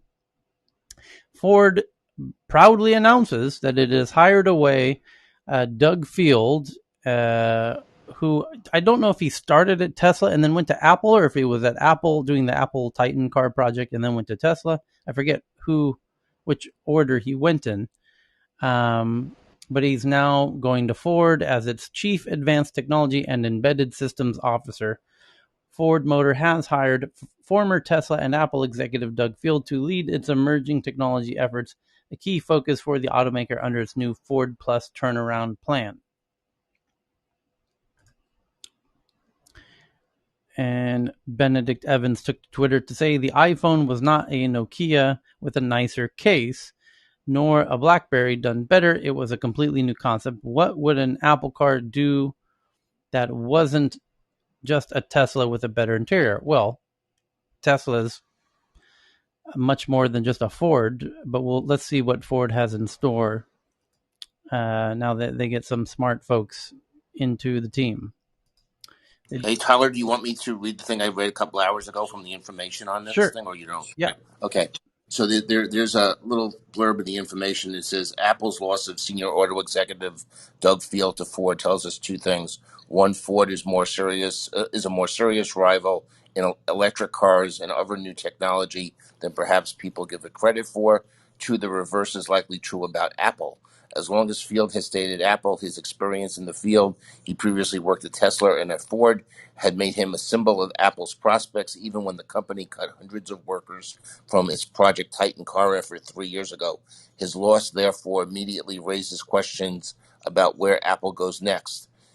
It doesn't help that, as noted by Bloomberg, Fields is the fourth member of Apple's car group management team to leave since February and the fourth Apple car division chief to leave. Its deep pockets should position Apple to be a contender in cars, but it's beginning to look like the scale of the undertaking may be simply too challenging for the maker of iPhones. Well, and Apple has a real advantage in making glasses, and they're going to make AR, VR glasses, and they're just, I think they just feel like AR, VR glasses, which are still not ready, are closer than electric cars, which are really still not ready. So, you can only, I think, bet on one really long range technology at a time, or you should, because then you can focus your efforts. And then there's always my kind of insane postulate that I think they're going to go with a flying car, with Hyundai or one of these other vertical takeoff and landing type companies. And maybe that's why they're divesting from terrestrial land automobiles instead of flight, vertical takeoff type vehicles. So for me, that's where I think they're going. I personally know a gentleman named Steve Wilhite. He was he was a lead marketing director at Apple during the Steve Jobs days. He was responsible for Think Different, a lot of those types of campaigns, and he went on to be the COO of Hyundai. He's advised us early on in our project, and he basically went dark 5-6 months ago as Hyundai has been looking and rumored to be working with Apple on some kind of vehicle. So posit what you will of that, but there's a lot of deep relationships at Apple and Hyundai. So the next one up is brand new, kind of breaking. The Microsoft president, Brad Smith, and his chief of staff, Carol Ann Brown, have a book coming out. And in this book, they talk about the SolarWinds attacks, which, for those the slow kids in the class, that was Russia basically getting way up in deep into American agencies of all kinds, and for quite a long period of time. And as in Microsoft played a role in this, and so there's the part of the book where they talk about SolarWinds is now, and this excerpt is being published by Brad Smith and Carol Ann Brown to Fast Company, which I will read just a taste of, so you can decide if you want to buy their new book, which is titled, it's a Tools and Weapons, the Promise and Peril of the Digital Age. It says, while the KGB may have collapsed with the Soviet Union in 1991, its long shadow still quietly serves its homeland through new 21st century digital forms and tactics, especially in cyberspace. While the communist bloc splintered, so did the KGB. Two new agencies were born, the FSB, Foreign Intelligence Services, and the... Oh, sorry, I read that backward. The two new agencies were born, the Foreign Intelligence Service of the Russian Federation, SVR, a spy agency tasked with gathering intelligence, and the enforcement arm, the Federal Security Service, known as the FSB, which is charged with security. Both conduct espionage and counterintelligence. In the waning months of 2020, a particularly arduous and painful year for the entire world, the SVR threw a wet blanket on an already dampened holiday. Headquartered in a sprawling office complex in southwest Moscow, its buildings from the outside look like a typical modern office park in the suburbs. A close equivalent to the U.S. Central Intelligence Agency, the SVR managed from these buildings is global espionage and external counterintelligence operations, including electronic surveillance in countries around the world. These days, this includes a wide variety of cyber activities, and not unlike the tech companies and similar sprawling campuses around the U.S. that employ our best and brightest technology minds, the SVR has a large and experienced staff of talented cyber professionals. Inside Microsoft, we use obscure elements from a periodic table to classifying codename different nation-state actors that are engaged in cyber activity within our own cybersecurity ranks. The SVR is called yttrium, a metallic rare earth and toxic mineral found in the Earth's crust. Yttrium is one of the most sophisticated cyber threats for many of our customers, as well as for Microsoft itself. And instead of conducting its clandestine efforts in back rooms and through dead drops, this 21st century successor of the KGB often does its work by penetrating computer networks owned by private enterprises and citizens around the world. Their latest threat hit my radar in the form of an instant message on the last day of November 2020, asking if I had 5 minutes for something kind of urgent. The message came from Tom Burt, our vice president responsible for a wide range of cybersecurity issues. I knew from more than 2 decades of working with Tom that he was typically calm and understated, two key qualities when dealing with crisis. I knew that Tom's kind of urgent was likely an alarm bell. I quickly ended the meeting to talk with Tom. He reported that we had been approached by FireEye, one of the leading cybersecurity firms, for help with what looked like a serious cybersecurity breach it had suffered. As Tom explained, the early indicators pointed to yttrium, and a finding later confirmed by the White House. And boy, does this article go on and on and on. About the attack quickly became the broadest confirmed penetration of U.S. government and tech sector computer networks, while cybersecurity experts would give the attack a variety of names, including SolarGate and Sunburst. The public would mostly read about it with reference to a Texas company whose software was hijacked to stage the initial attacks, called SolarWinds, calling it the digital Pearl Harbor. So it's looks like it's a fun read about how Russia is really focused on digital, kind of digital warfare of a sort. So the next big one up is Google announces workspace updates, including spaces for collaboration, Meet calling with Gmail, and 27-inch and 65-inch video calling devices by Logitech. So now they're going after the enterprise video calling space, it seems, with very large screen devices. The next one is from The Guardian, how three cryptocurrency enthusiasts bought a cruise ship in October 2020 to start a libertarian crypto utopia, only to have their plans collapse months later. And here we go. The disastrous voyage of the Satoshi, the world's first cryptocurrency cruise ship.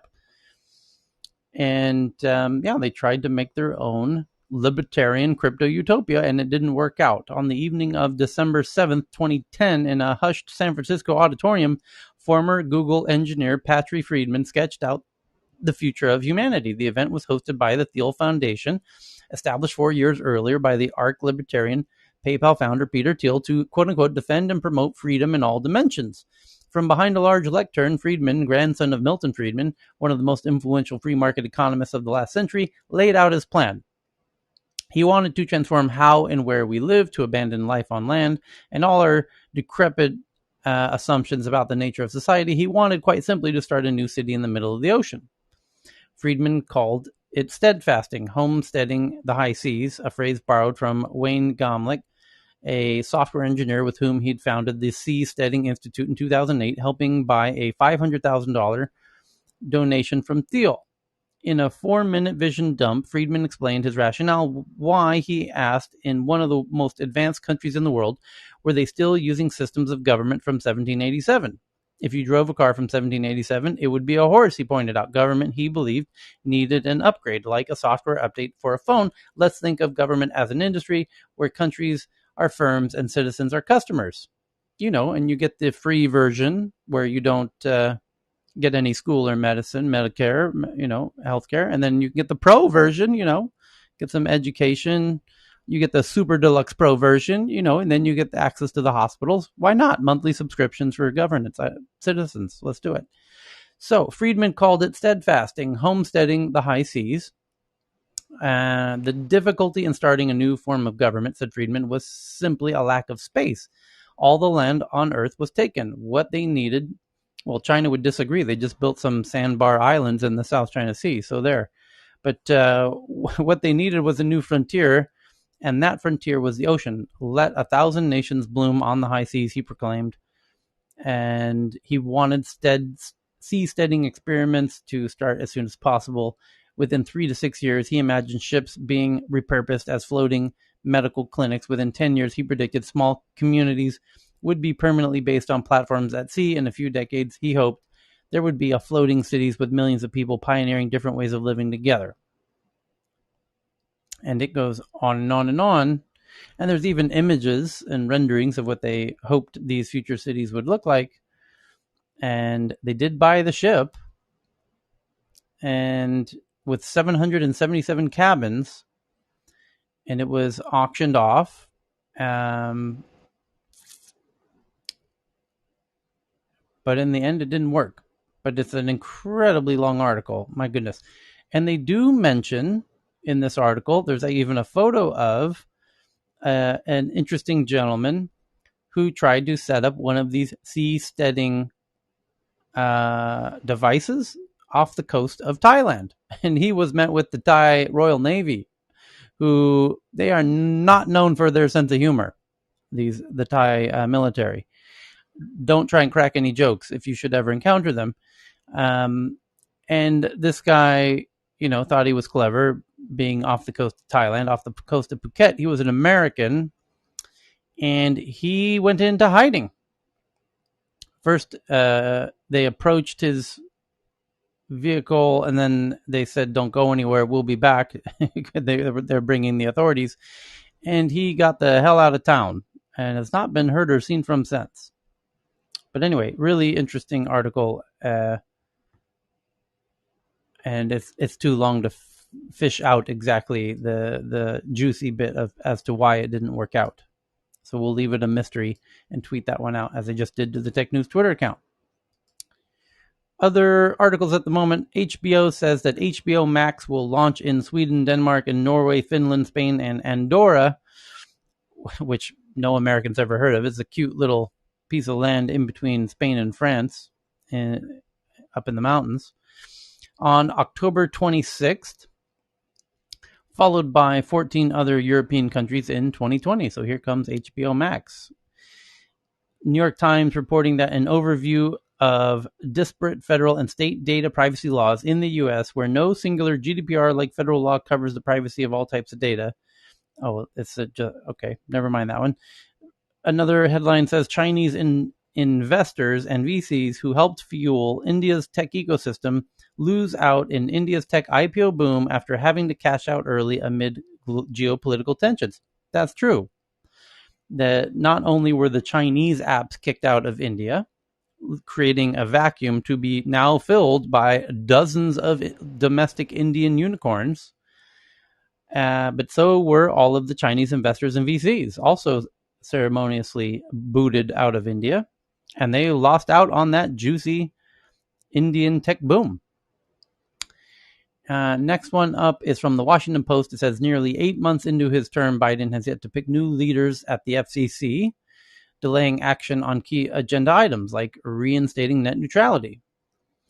The next one is from DW.com. Germany's Federal Criminal Police Office confirms it bought NSO Pegasus spyware from Israel in 2019 and used it in operations on terrorism and organized crime.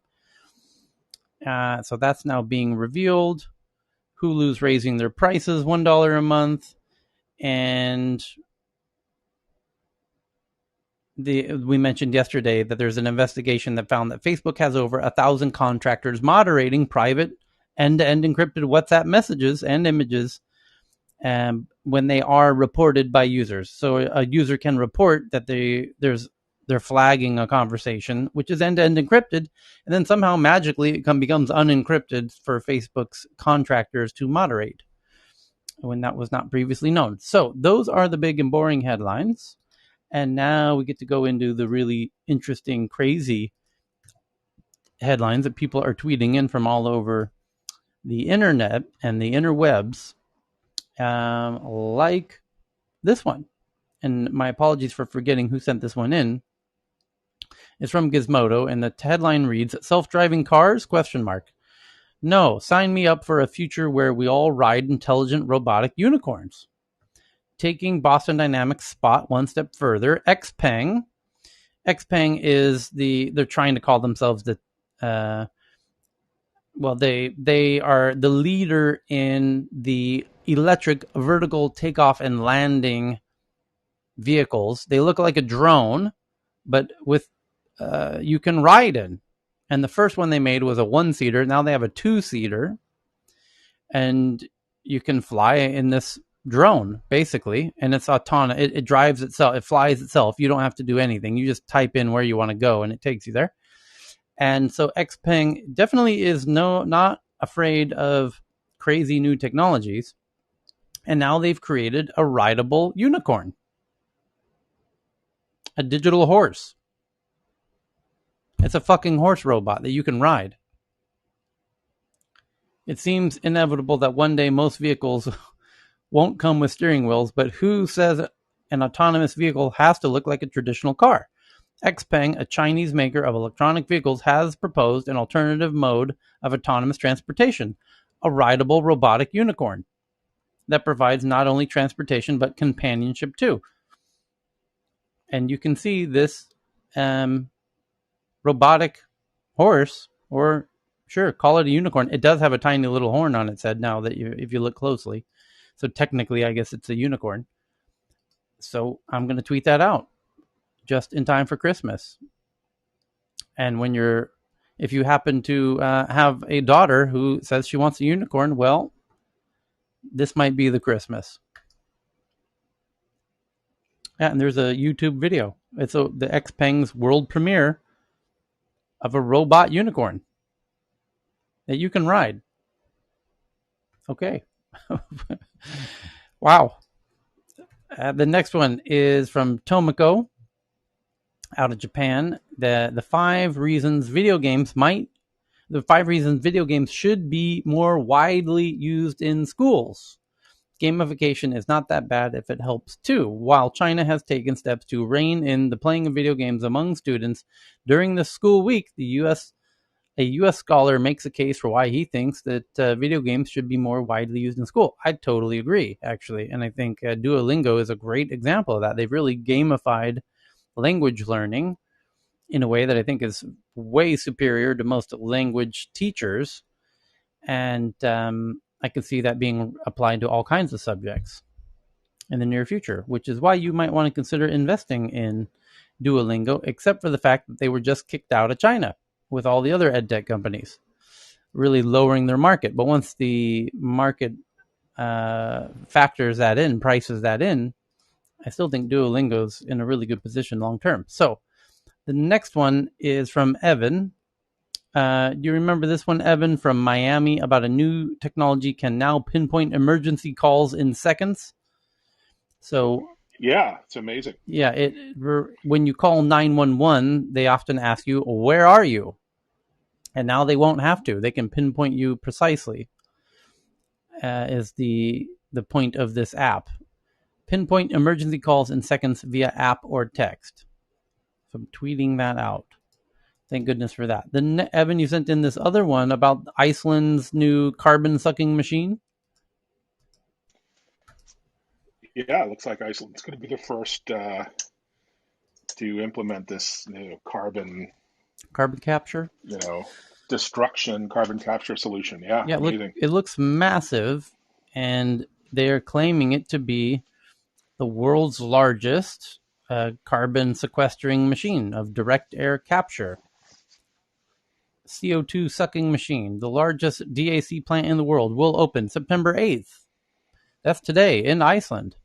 Operated by Swiss engineering startups called ClimateWorks, the plant known as Orca will annually draw down a volume of emissions equivalent to about 870 cars. Orca will boost total global DAC capacity by about 50%, adding to the dozen or so smaller plants that are already operational in Europe, Canada, the U.S. The plant's composed. I assume it's powered by renewable energy in Iceland too. Well, it would be really ironic if it wasn't. It's a coal plant that's powering the carbon sequestering. Yeah, but yeah. All we need to do is invest, $100 trillion in these machines, and we can suck all the carbon out of the air. Simple as that. So, next one up, also from Evan, from Vice, how Instagram became the epicenter of a violent gang war. Uh-oh. The Crips and the Bloods canceling each other on Instagram these days? Instagram Live. Yeah, more need for moderation. Yeah, live but just gun culture everywhere on Instagram, even not the gang types. I mean, there's just a huge subculture. I wouldn't even call it a subculture. It's a large minority who just talk about their guns on Instagram. Yeah, it says on Instagram Live video, two men from Milwaukee showed off their AR-15 style rifles and handguns to one another. Both were alleged members of the Wild 100s, a gang in the city that was in the middle of a violent feud with another criminal group called the Ghetto Boys Clique, including shout-outs at funerals of slain members. There was one thing the brothers were careful to not broadcast on Instagram Live, however. I ain't going to show the switches on the live, though I ain't gonna lie, Keyshawn said. Switches here refer to a converter that changes a Glock handgun into an unregistered fully automatic weapon, something that the pair couldn't legally own. As they spoke, Richard E. Connors, a special agent for the Bureau of Alcohol, Tobacco, and Firearms and Explosives, quietly watched. He had been monitoring the Wild 100s for months, specifically on Instagram. I've been consistently live tracking and reviewing social media accounts, including the target accounts, for approximately 5 months, he wrote in a search warrant application trying to get Instagram to hand over data on the brothers and another alleged Wild Hundreds member called Larry G. Hamilton. In that time frame, I have observed known Wild 100 members consistently post, brag, and tag each other in firearms activity, including federal firearm offenses, at least once a week. I have observed Tashay Hanna, Keyshawn Hanna, and Larry G. Hamilton discussed the sale and possession of firearms, including firearms with conversion devices through the target accounts. And crime is a fact of life on social media, like it is on many communication platforms, but the court documents show just how entrenched criminals have become on Instagram, using essentially every Instagram feature available to them to flex their muscle, trade in weapons, and intimidate their rivals. Here's the quote: "You showed the black man motherfucker probably going federal," Tashay Hanna added on Instagram Live, referring to the Glock converters. In private messages, which investigators obtained in another legal request to Instagram, Tayshawn asked Hamilton, "Who got heat for sale?" referring to firearms. Also, they're using it to sell firearms as well, which I'm sure the authorities were not too happy about, but no doubt they did the warrant and got Instagram to hand over everything. And they're probably having a nice time in a detention facility, no doubt.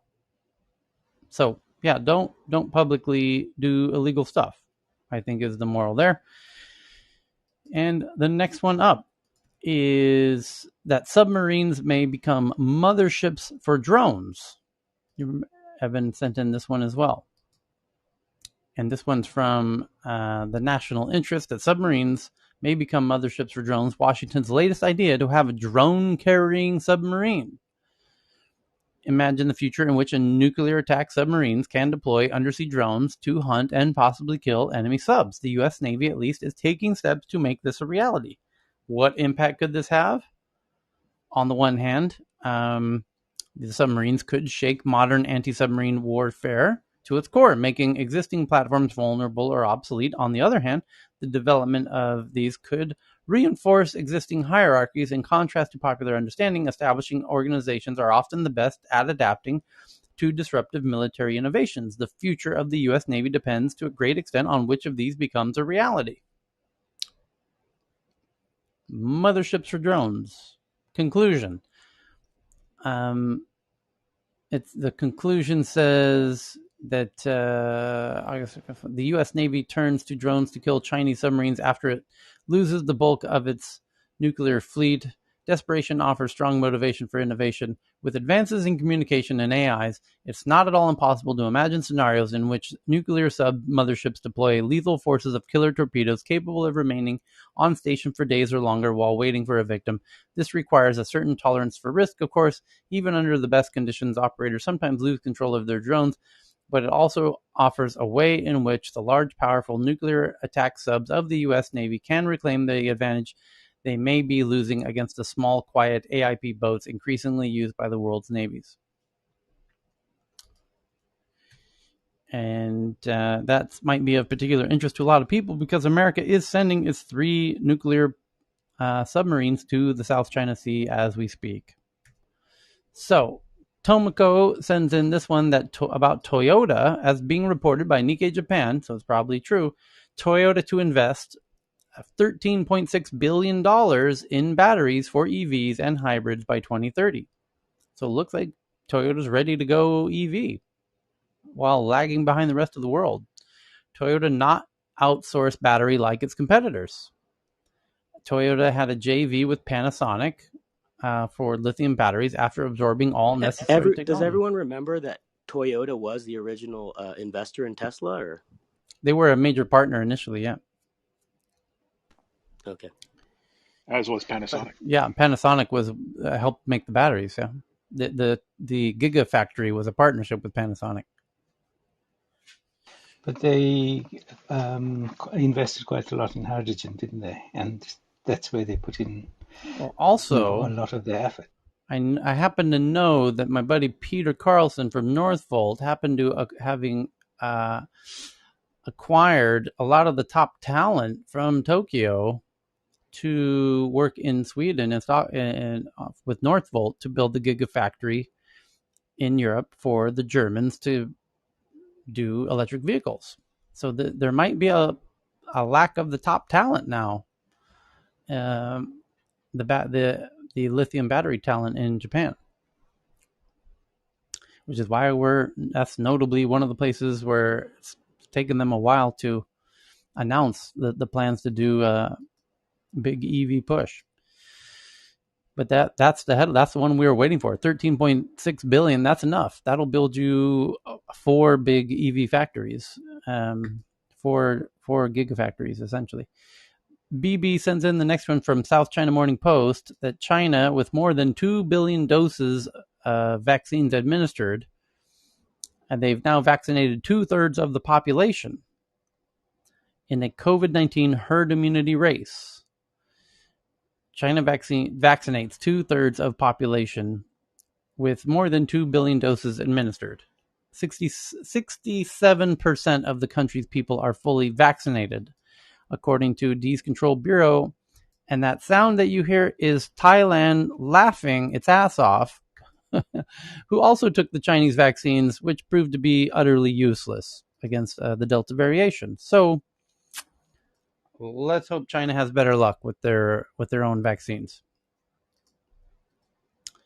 The next one is from Poppy from BBC News that Brazil's Prime Minister or President Bolsonaro says there's a new bill in Brazil that will limit the big American tech companies' powers to remove content. So they can't be silenced, similar to President Trump and people on the right side of the aisle in the U.S. are also trying to pass it. There was a bill in Florida that tried to do essentially the same to prevent deplatforming. The BBC also reporting 2 hours ago that the email company under fire over police data handover. Encrypted email company Proton Mail has faced criticism after handing over user details to the authorities, which was the biggest headline yesterday that we read. It's now 2 hours old on bbc.com. The Swiss company sells itself on its privacy features, promising to let users take control of their personal data, but it had been legally obligated to collect data from an account said to be linked to climate activists arrested by the French police. The news comes as World Wide Web inventor Tim Berners-Lee joins the company's advisory board. And it tries to assassinate.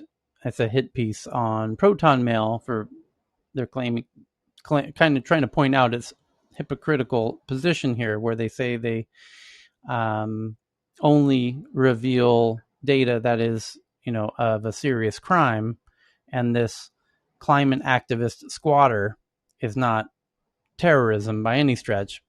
But that's what the French were claiming when they contacted the Swiss, and that forced the Swiss to force Proton Mail, where they're based, to give up the IP address. And so now the BBC is writing a hit piece on Proton Mail, as tech journalists at sinking ship organizations tend to do. So, Apple, I'd like to report a sinking ship. Cheryl sends in this one from Engadget. The headline reads, "The fight to study what happens on Facebook and why some researchers are going after the data on their own." And I bet this one mentions the NYU researchers who got kicked off of Facebook. I'll bet anything it mentions that, because that was the big story. And there was another team that revealed themselves out of Berlin shortly after, saying it happened to us too. We were trying to collect data on Facebook, and they banned our account as well. And there it is. NYU's Ad Observer, for example, collected data about ads on Facebook and YouTube with the goal of helping them understand the platform's ad targeting at a more granular level. Similarly, Mozilla, maker of Firefox browser, has a browser add-on called Rally that helps researchers study a range of issues from COVID-19 misinformation to local news. And the biggest single problem in our research community is the lack of access to private proprietary data. Crucially, it's also data that's collected independently, and it may be the best way to ensure true transparency. Researchers point out that there is a significant benefit to gaining a better understanding of how the most influential and powerful platforms operate. The study of election ads, for example, can expose bad actors trying to manipulate elections. Knowing more about how health misinformation spreads can help public health officials understand how to combat vaccine hesitancy. Weiss notes that having a better understanding of why we see the ads we do, political or otherwise, can go a long way toward demystifying how social media platforms operate. This affects our lives on a daily basis, and there's not a lot of ways that we as consumers can prepare ourselves for the world that exists with these increasingly more powerful ad networks that have no transparency. But this, I only touched on one or two paragraphs out of this article where it talks about how a 20-page report raised more questions than answers.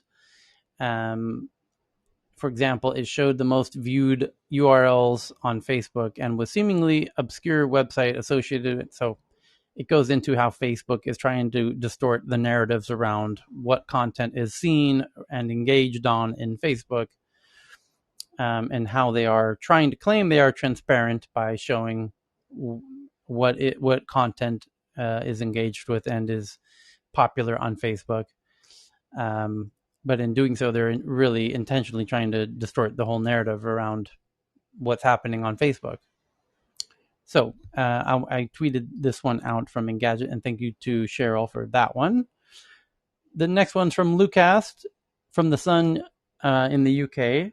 The headline says, Fears of winter lockdown as number 10, which is their version of the White House. Fears of winter lockdown as number 10 says it will take further steps, if needed, to beat rising COVID cases. Downing Street, again, the slang term for the Prime Minister's residence. Downing Street today warned ministers were ready to take the nation back into another lockdown over winter if they need to. And it looks like they might need to. And the next one up is a video from Facebook from Pam in the audience that China wants to build a massive spaceship that's nearly a mile long. And you can watch that video on the Tech News Twitter account. McDonald's is now accepting Bitcoin, and people in El Salvador woke up this morning as El Salvador now has accepted Bitcoin as its one of its currencies, and people are paying for their breakfast in El Salvador at McDonald's with Bitcoin and showing their receipts. You paid 0.00000999992 Bitcoin for this sausage McMuffin. So. Since we're in this topic of Bitcoin, I was wondering if anybody has covered yet the thing that's going on with Coinbase and what's happening with them and the SEC and that tweet storm. I don't know if you guys have covered it yet or if you want to, but I'm happy to talk about why this is happening and what it means. Great. So Brian Armstrong, who is the CEO of Coinbase, wants to release this thing called Lend, which is essentially a foray into DeFi from Coinbase. And he apparently spent last week in DC trying to meet with people in DC, especially the SEC. He said everyone else met with him, but not the SEC. And he wants to release this thing where people can use the tokens that they have and can generate return on them rather than just keeping them in their wallet. So they said a lot of other companies are doing this, and the SEC doesn't want to meet with us. And they sent a letter that said, if you do this, we will sue you. And Brian took huge offense at that and said, I don't know why they're doing this. They didn't tell us why something is a problem and why this is a security apparently, and other companies are doing it, and wham. So here is what's happening. First is the SEC actually has said why lending activities can be securities. This is why I tell people all the time, the Howey test is not the only test.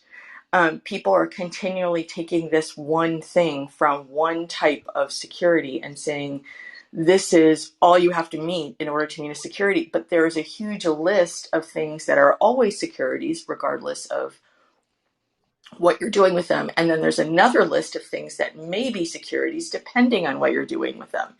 And one part of one thing that may be a security is an investment contract, and Howey test is one part of a way to determine whether or not it's a securities investment contract. This one falls under something called the Reeves test, which is a family resemblance thing. It has nothing to do with notes, and lending instruments do not go under this Howey test.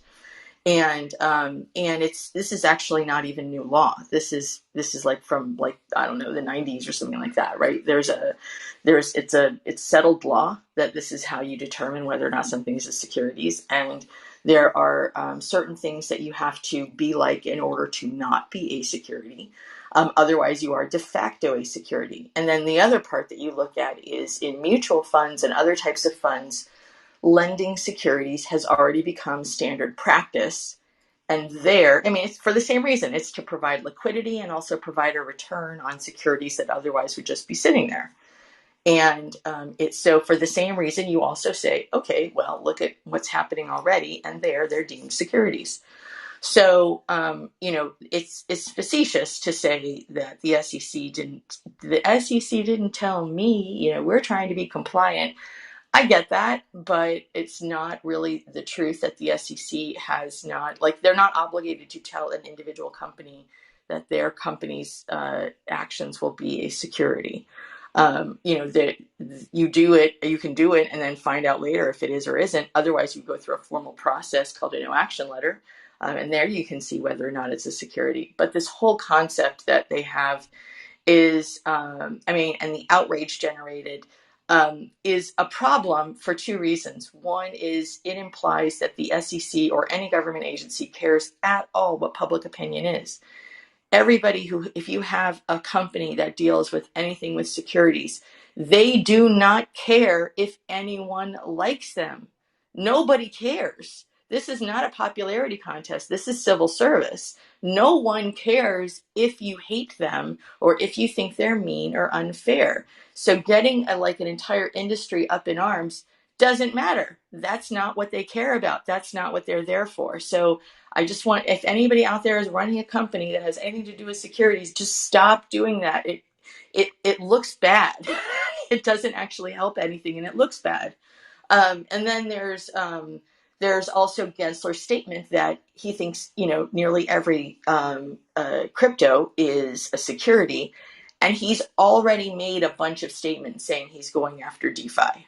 Clearly, he's going after DeFi, and then you can see from the infrastructure bill they're going after DeFi, and then Uniswap happened, they're going after DeFi. DeFi is a target. Why? Because there's a ton of securities in there that aren't being registered. They have to understand securities law before doing stuff. You can't just do stuff and then hope it's going to be okay, because anything with an administrative agency means you can back into liability in the US. It's all what's called strict liability. It's not, well, I didn't mean to run the stop sign. I didn't really see it. It's, did you do it? Yes or no? Doesn't matter if you meant to or not. Meant to, and all those extenuating circumstances just goes to whether or not how severely you'll be punished. But whether or not you did it is the only thing that matters. And if you did it, then you're liable, and something is going to happen to you because of that liability. So all of this is just to say that there's also a lot of misinformation that's going around right now, saying that there was another case there's a new case that came out I think last week against a DeFi lender, but that was actually a case of fraud. That's not going against them because they're crypto. That's because they stole a bunch of money and didn't tell people what they were doing.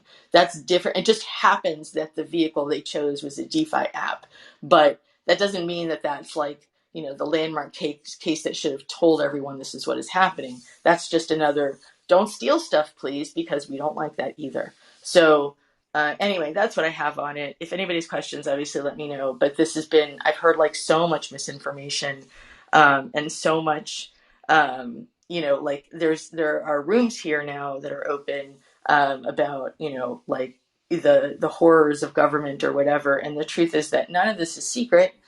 You just have to understand securities law, and you have to understand finance, and you have to, these are just things you need to know. And if you have any experience in the industry, this should have been clear. So now I question all lawyers everywhere working with crypto companies. But okay, and happy Rosh Hashanah to everyone. I have been offline because we have been preparing for the new year. Happy New Year. Happy New Year. Thank you. And that's all I have. Thank you. Okay, thank you for that. So other interesting headline, a Danish company, a Danish medical device manufacturer called Particle 3D, has been granted a patent for a new bio ink that enables the 3D printing of bone implants. So you can print bones and implant them. So if you break a piece of a bone, you could reprint a bone and then install it. What was the name of the company, sorry? Particle 3D. A novel. All of this stuff leads to space. Yeah, you're going to need this this is your new hospital up in space.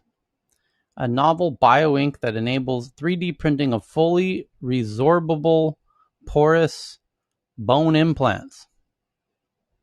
Fantastic. I love it. Christmas just came early. And it'll probably be devoid of a lot of the biological I'm sorry, I'm very funny. The bacteriological type issues that you would have, because natural tissue tends to have implantation issues. So if this is inert, it might be beneficial. And then speaking of intergalactic travel, who was it? Sylvan just shared this one. Was it Sylvan? I just want to give proper attribute. Yes, Sylvan just sent in, and I just tweeted out this one from the Independent in the UK. And the headline in the tweet says, "Once in a century, solar superstorm could plunge world into internet apocalypse. A severe solar storm, which happens approximately every 100 years, could catastrophically impact various human technologies on Earth and plunge the world into an internet apocalypse," a new study says. But this is common knowledge, actually. In the research at University of California, Irvine, they're worried about a coronal mass ejection, which would kind of turn off the internet for an extended period of time. So get ready. And then also, speaking of international space travel, this is a weird coincidence, 3 in a row. From space.com, Heyman sends in this one about NanoRacks spinoff aims to bring food production to Earth's deserts and orbital space. And you can see this, what looks like a satellite farm. The first space-style greenhouse could open in Abu Dhabi in 2022. That's close enough to being on the moon. So,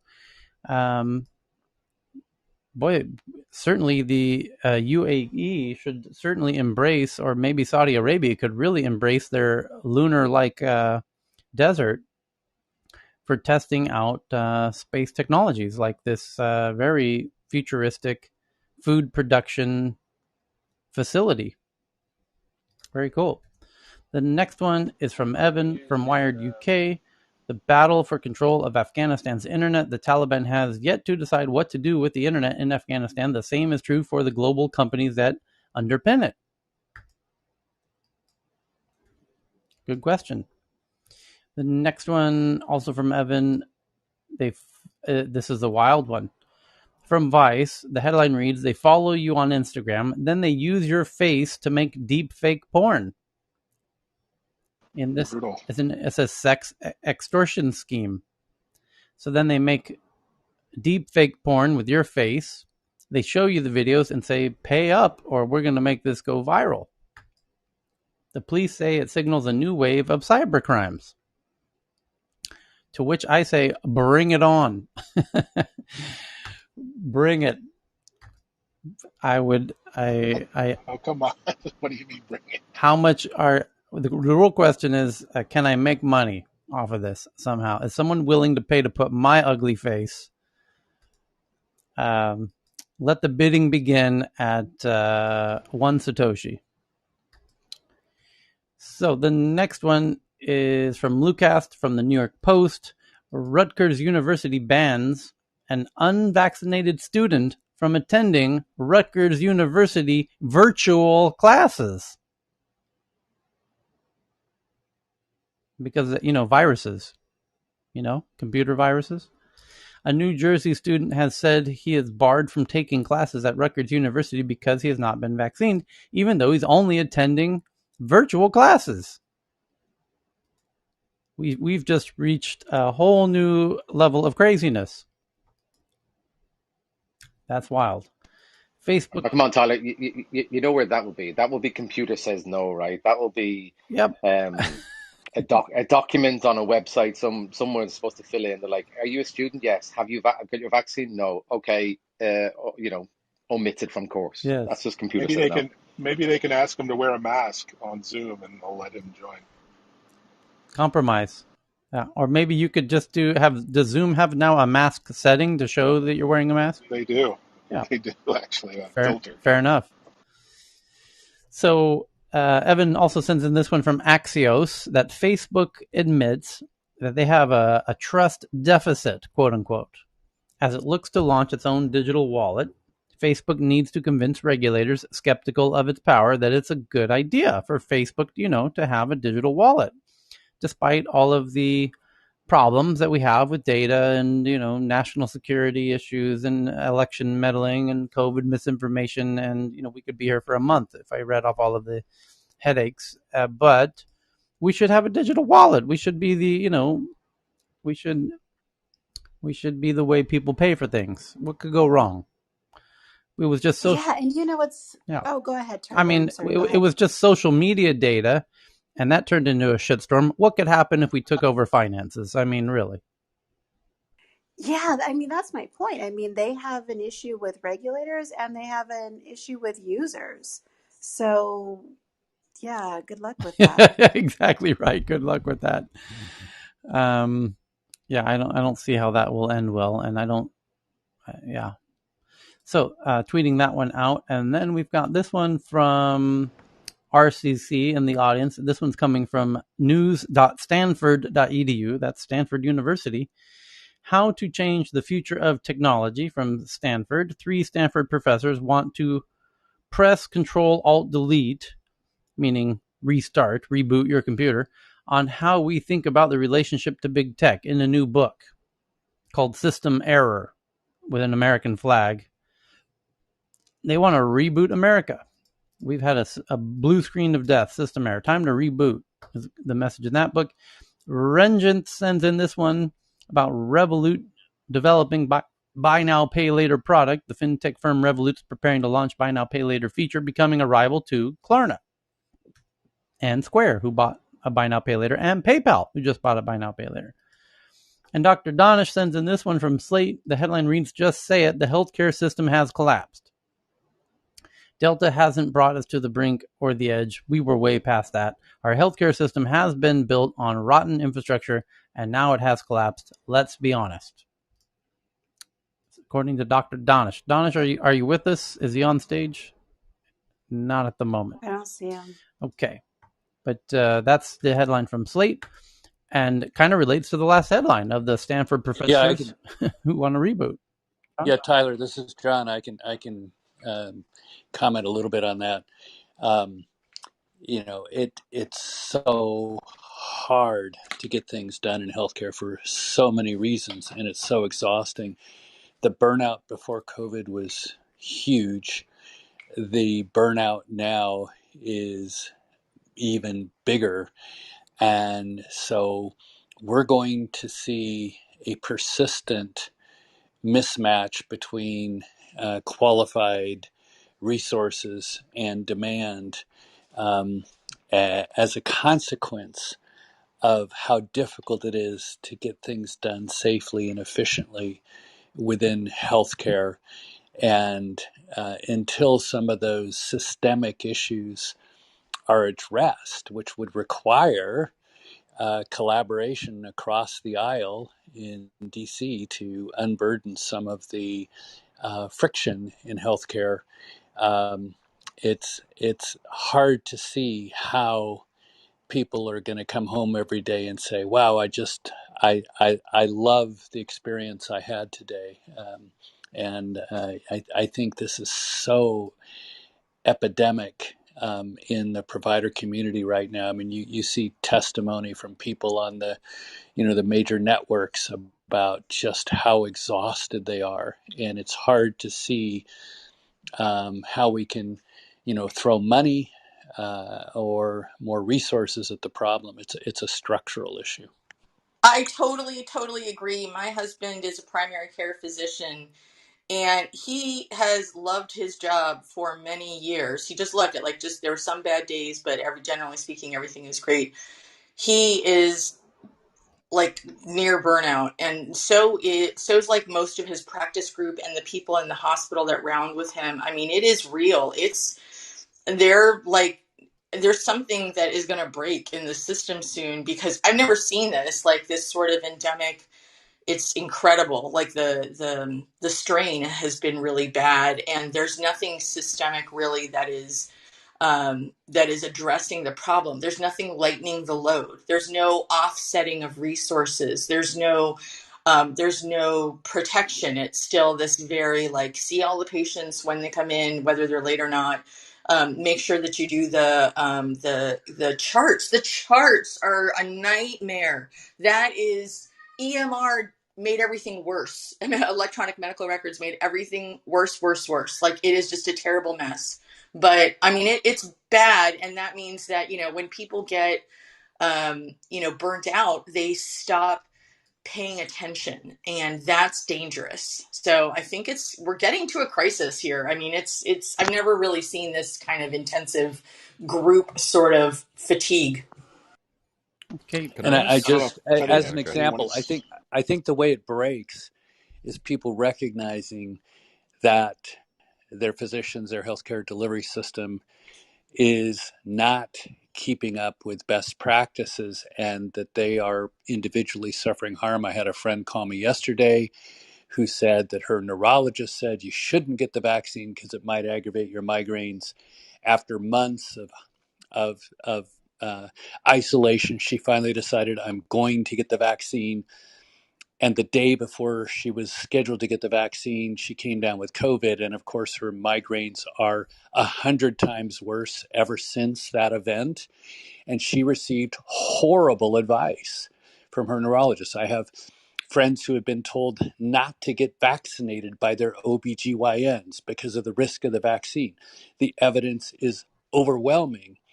And not to turn this into a COVID discussion, but to use it as a manifestation of how people are so burned out. They're just not keeping up. They're not paying attention. They're shooting from the hip, and then they're exhausted.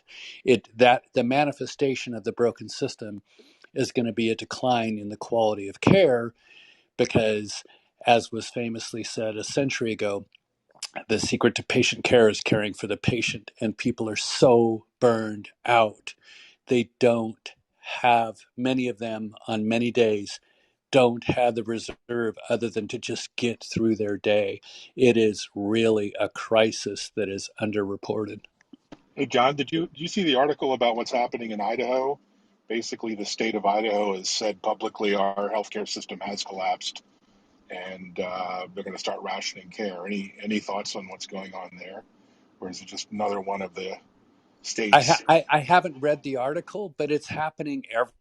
And so the state of Idaho is somehow, and I haven't read it, but the state of Idaho is somehow calling out the obvious. And we need more voices to call out the obvious, because the necessity for systemic reform is real. The capacity of our regulators to be imaginative and innovative and collaborative is just not there because of the polarization. So, Thomas Friedman has written about this quite a bit, where we in the U.S. as a country have so much conflict at the political level that we're not really capable of addressing some of these huge issues. It will get addressed someday, but my fear is that what it's going to take to catalyze the kind of dramatic reform necessary is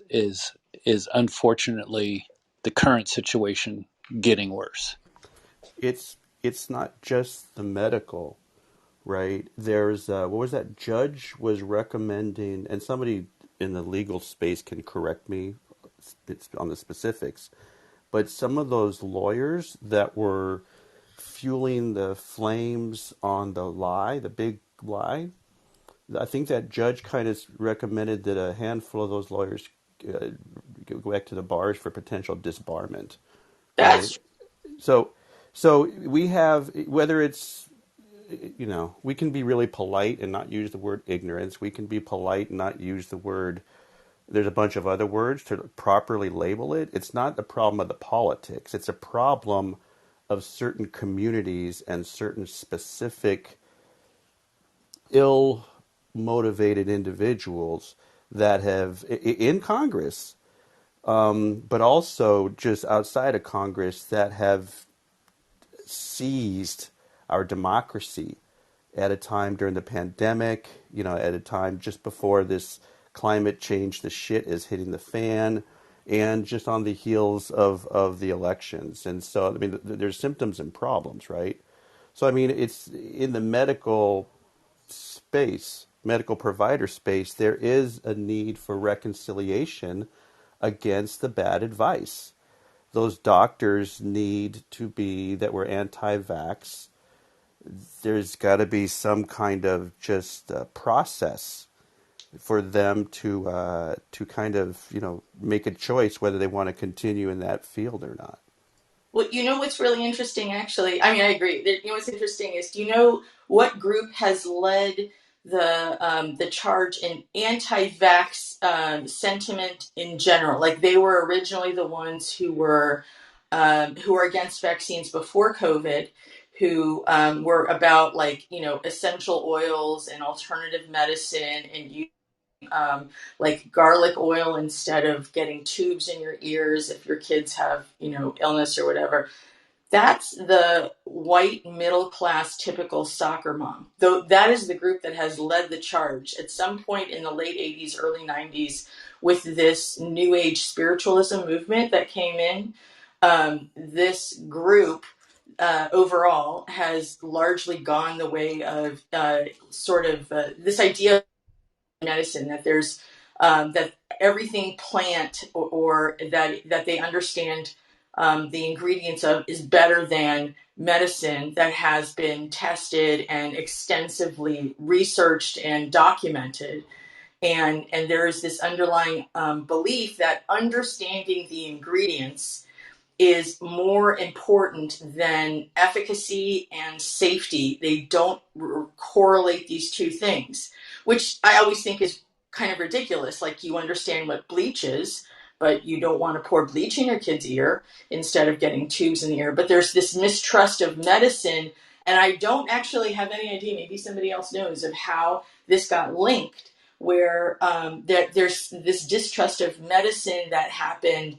And I personally think that it had to do more with the problems that existed, like, there was like thalidomide and those kinds of things, and maybe people grew up with concerns about that. But I don't know where this endemic mistrust from a population that hasn't had any large scale scare from doctors, right? There hasn't been some sort of big giant scandal that has happened in many decades, and I'm not really sure why there's some correlation there, but there is this fear of medicine that has maybe morphed from or into a fear of government in some way. But it's a very interesting and strange thing. Like, the population's definitely not what anyone would think. You think it's people who have no education and all or whatever. These are educated people, but they have just decided that this is where they belong. And part of it is fitting into the culture. That culture requires a lot of. This is a really interesting discussion. I just think we're moving really far away from tech. Okay. I mean, Tyler, I know that this is your space. Well, I'll turn it back to tech real quick, because Tyler, that Stanford article is exactly this issue about how technology amplifies the values and actually created this. So I agree it should be tech. I've got a whole hot tech related bow to slap right on this conversation, because we saw headlines 2, 3, 4 months ago, all of those, 2 months ago and 3 months ago and 4 months ago and 5 months ago, of Facebook's and Twitter and the American social media account saying that they had tracked back misinformation campaigns to Russia and China. And they were calling them out. And that seemed like a problem and whatnot. Okay. And then, let's actually start chronologically. A couple years ago, when Trump was president, he considered banning TikTok because of its Chinese connection. And then Facebook, very notably, calls out China for doing misinformation campaigns on Facebook and all kinds of crazy activities, fake accounts, state-backed accounts, and whatnot. Okay. And then in recent days, in the past week, the CCP has invested in financially into TikTok and taken one of the 3 board seats. Normally you have more than 3 board seats on a company. TikTok apparently only has 3. The CCP took one of those 3 seats, and that's normal when big investors come into tech companies. They sometimes will take a board seat. The CCP now has one of the 3 board seats on TikTok, and with a board seat you get a lot of kind of political control. Now, there was a headline from Vice yesterday, in the past 24 hours, that there are viral content on TikTok about COVID misinformation. And notably, the article claims that these pieces of content are going viral because the creators have figured out the algorithm. But on closer inspection, because Vice are not true geeks, mind you, it looks on closer inspection that might not be the case, because the people who are going viral only are their new accounts with very small numbers of followers, which would make it very difficult for those people who are new to TikTok to have mastered the algorithm. That's just not how it works. That's like saying, somebody who's new at skiing just won a fucking gold medal in skiing. That doesn't happen. And people who are new to TikTok don't suddenly figure out how to master the algorithm and become viral on TikTok. Similarly, that doesn't happen. So there's some weird thing at play. Well, there was also a headline last week that the CCP said very publicly, very, very transparently, we as the CCP want to take control of the social media algorithms in China. And they gave a very clear reason, that we don't want Chinese people being exposed to vulgar content and poison their minds with opiates of the mind, which is a really interesting phrase, that one, because, and that phrase is very embedded very deep in the mind of Chinese folks, because it speaks also to what happened in the Opium Wars, where the UK, England, was intentionally feeding opium into China. That was the reason of the Opium Wars. And that's why China actually ended up giving Hong Kong to the UK to stop them in this pushing opium onto the Chinese citizens. And so this opium of the minds, as the CCP is calling the negative vulgar content on social media apps, by referring to it as opium of the mind, it has a cultural context that is missed by most people. Now, Vice is saying there's a lot of COVID misinformation on TikTok that's going viral by accounts with 1,000 users, 1,000 followers. Those accounts have not mastered the algorithm. Something else is afoot. And the CCP wants to control the algorithms of the social media apps. They've made that was all public last week. All the publications were all covering that story. We read them here in this room. Those who join us every day obviously remember those headlines when we read them. Now, there's a brand new story happening right now, which says, from CNA, Channel News Asia, pro-China social media campaign expands to new countries, blames U.S. for COVID-19. San Francisco, a misinformation campaign on social media in support of Chinese government interests has expanded to new languages and platforms, and it even tried to get people to show up to protests in the U.S., researchers said Wednesday, September 8th. Experts at security company FireEye and Alphabet's Google said that the operation was identified in 2019 as running hundreds of accounts in English and Chinese aimed at directing the Hong Kong democracy movement. The effort was broadened its mission and spread from Twitter, Facebook, and Google to thousands of handles and dozens of sites around the world. The expansion suggests Chinese interests have made a deeper commitment to the sort of international propaganda techniques Russia had used several years, experts said. Some of the new accounts are on networks used predominantly in countries that have not previously been significant Chinese propaganda targets, such as Argentina. Other networks have users around the world, but with a large proportion in Russia or China. False information about COVID-19 has been a major focus. For example, accounts on social network sites called Kontakte in Russia, LiveJournal, and elsewhere in Russian, German, Spanish, and other languages have asserted that the novel coronavirus emerged in the United States before China and that it was developed by the U.S. military. Multiple Russian language LiveJournal accounts use identical wording. Here's the quote: U.S. Fort Detrick was the source of COVID-19, referring to U.S. Army's Fort Detrick installation in Maryland. In addition to promoting false information on the virus, researchers said properties for the group included criticizing fugitive Chinese propagandist Guo Wengui and his ally, former Donald Trump strategist Steve Bannon, who, by the way, is the biggest anti-Chinese person in America. He has a daily show where he just rants for hours about China every day of the week, and he has for many months. So, here's a quote: "We have observed extensive promotion of Russian, German, Spanish, Korean, and Japanese language content on U.S. and non-U.S. platforms, in addition to the typical English and Chinese language activity that has been widely reported on," FireEye said in a report published Wednesday. Many of the accounts link to each other and use the same photos, helping researchers see connections among them. Many of the posts echo claims in state-controlled Chinese media, and they are consistent with other government propaganda efforts. The researchers do not have proof of involvement by a specific arm or ally of Beijing. The Chinese embassy in Washington did not respond to a request for comment. So far, the accounts on the main U.S. platforms and major networks elsewhere, such as Russian-based Vicante, have gained little interaction with authentic users, the researchers said.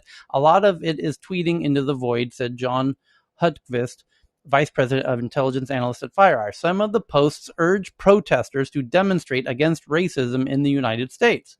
In addition, they called on protesters to rally in April outside what the account said was the New York home of wealthy Chinese expatriate Guo, friend of President Trump and Steve Bannon, but there was little evidence that people showed up. The coordinated fake accounts took that in stride, instead distributing doctored photos of a different protest in a different place. It's almost like they are being paid by volume instead of engagement, said Shane Huntley, director of threat analysis group at Google. Alphabet's YouTube has been removing about 1,000 channels a month tied to the campaign, though most promote Chinese entertainment more than political views or misinformation. The production quality is improving, with higher resolution video and better subtitles suggesting an investment for the long haul.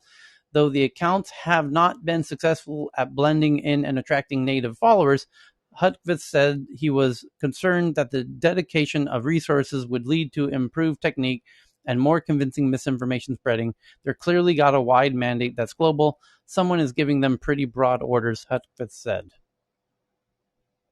So Google now is claiming that China is doing mass misinformation COVID campaigns on YouTube, that they're doing it in many languages. They're widely promoting the narrative that COVID came from some American military base and trying to get people to actually do protests on the issue of, racial inequality or something along those lines. That's a dated story, though, right? There's nothing new about that. Is Google just kind of acknowledging it? Well, the new part is they say there's a new report. So on September 8th, the first paragraph said, a misinformation campaign on social media in support of Chinese government interests has expanded to new languages and platforms, and it even tried to get people to show up to protest in the U.S., researchers said on Wednesday, September 8th. And the researchers, experts at security company FireEye, which is a legit top-tier cybersecurity firm, and Alphabet's Google, said the operation was, as you say, identified in 2019. They're just giving an update on the evolution of it, essentially, that it's expanding into new languages and platforms. Or also that Chinese are also doing it, because the story in 2019 was that the Russians were driving a lot of it as well, right? But going back to my main point was that a lot of this medical misinformation and you're talking about how the white soccer mom cohort who's potentially leading the vaccine hesitancy, anti-vax movement, there's state actors who are very interested in fanning those flames. And Google and Facebook and Twitter are ringing the alarm bells that China and Russia are doing exactly this. So alongside this, not to stoke these flames. I do not want to stoke these flames. They are bad flames.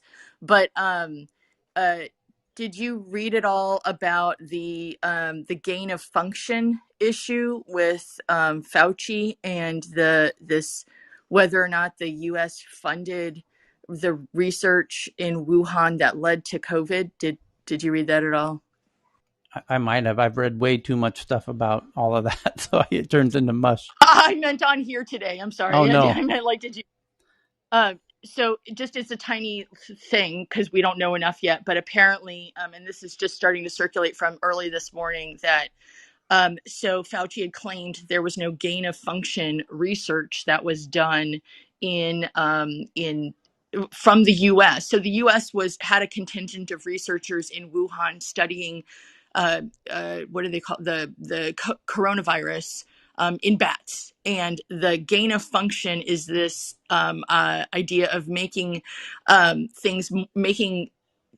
infectious diseases more transmissible so that you can better treat it. You can see quickly what the progress is of the disease, so you can attack it better rather than waiting for its natural progression. Theoretically, also, of course, it is to weaponize, but that's not what this kind of research is. It's funded by NIH and NIAID, which is what Fauci is the head of. So he has stated several times that there was no gain of function research, and apparently something just came out. I haven't seen them. I don't know if they're real or if they're forged, that says that there was some gain of function research that was done from the U.S. in Wuhan. It was a Fourier request, and The Intercept got a hold of a bunch of documents that showed that the lab was funded. So, right-wing media is just going insane on Twitter and elsewhere This right isn't now. new, you guys. This is not new It's not. information. It's not new, and it doesn't matter right now. We just need to stop this damn virus. Yeah, I'm just saying For the sure. information, the Fourier request is new. There, That's all.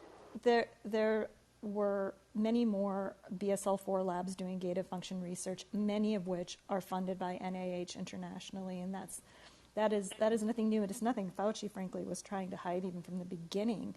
I think digging around the paper trail of whether or not there's a connection between gain of function research specifically at the BSL-4 lab in Wuhan and this particular coronavirus, and how that could have led to either to an accidental or purposeful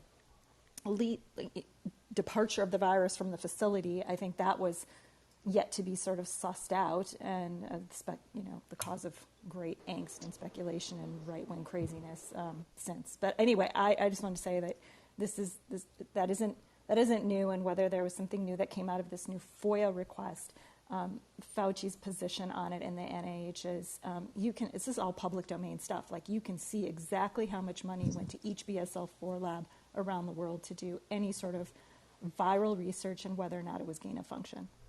Yeah, and the other piece of this is that the president of the EcoHealth Alliance, Peter Daszak, who was chosen by the World Health Organization to go investigate the Wuhan lab, in early December of 2019, before the Wuhan outbreak was public, was interviewed on This Week in Virology. You can Google it, TWIV, Peter Daszak. And he was describing how the EcoHealth Alliance received funding from various agencies to be involved with research in virology in labs globally. And he himself, in that video, took credit for the work being done in either Indonesia or Malaysia and in China, that he had other people focusing on labs in other countries. And in that, he was very clear that they were doing gain of function kinds of research. And as Anne-Marie pointed out, there are legitimate humanistic rationales for doing that kind of research, because if you've already had SARS and MERS and you've got bats breeding coronaviruses like crazy, trying to anticipate what might come next after a MARS or a SARS or a MERS kind of virus, trying to figure that out and anticipate it and develop a vaccination campaign and therapeutics and so forth, that's the legitimate side. The illegitimate side, obviously, is biological warfare. And so If you watch that video, and I would encourage you to do it if you haven't seen it, because it was recorded at a conference in Singapore, like just a week or two before the Wuhan outbreak was published. And if you look at the demeanor of Peter Daszak in that interview, it's hard to believe that he would be the same person that would be invited by the World Health Organization to go investigate it. That said, what the world needs to do as a consequence of this whole question is to create some sort of standards like the IAEA does for nuclear material generation that can certify not what a lab is doing, but necessarily, but what kind of compliance they have with the extreme protocols to prevent viruses from escaping from the lab. Because as many virologists have pointed out, viruses escaping from labs is not a new issue. It's happened in labs in many places. But what we really need to do is ensure that we get the world community at the table to have that kind of discussion. And to the extent that the whodunit campaign of was it a leak, was it deliberate, did it come from bats directly into the population, or did it go through the Wuhan lab, did it benefit from gain of function research, that kind of pursuit, in my humble opinion, is counterproductive to getting everybody at the table.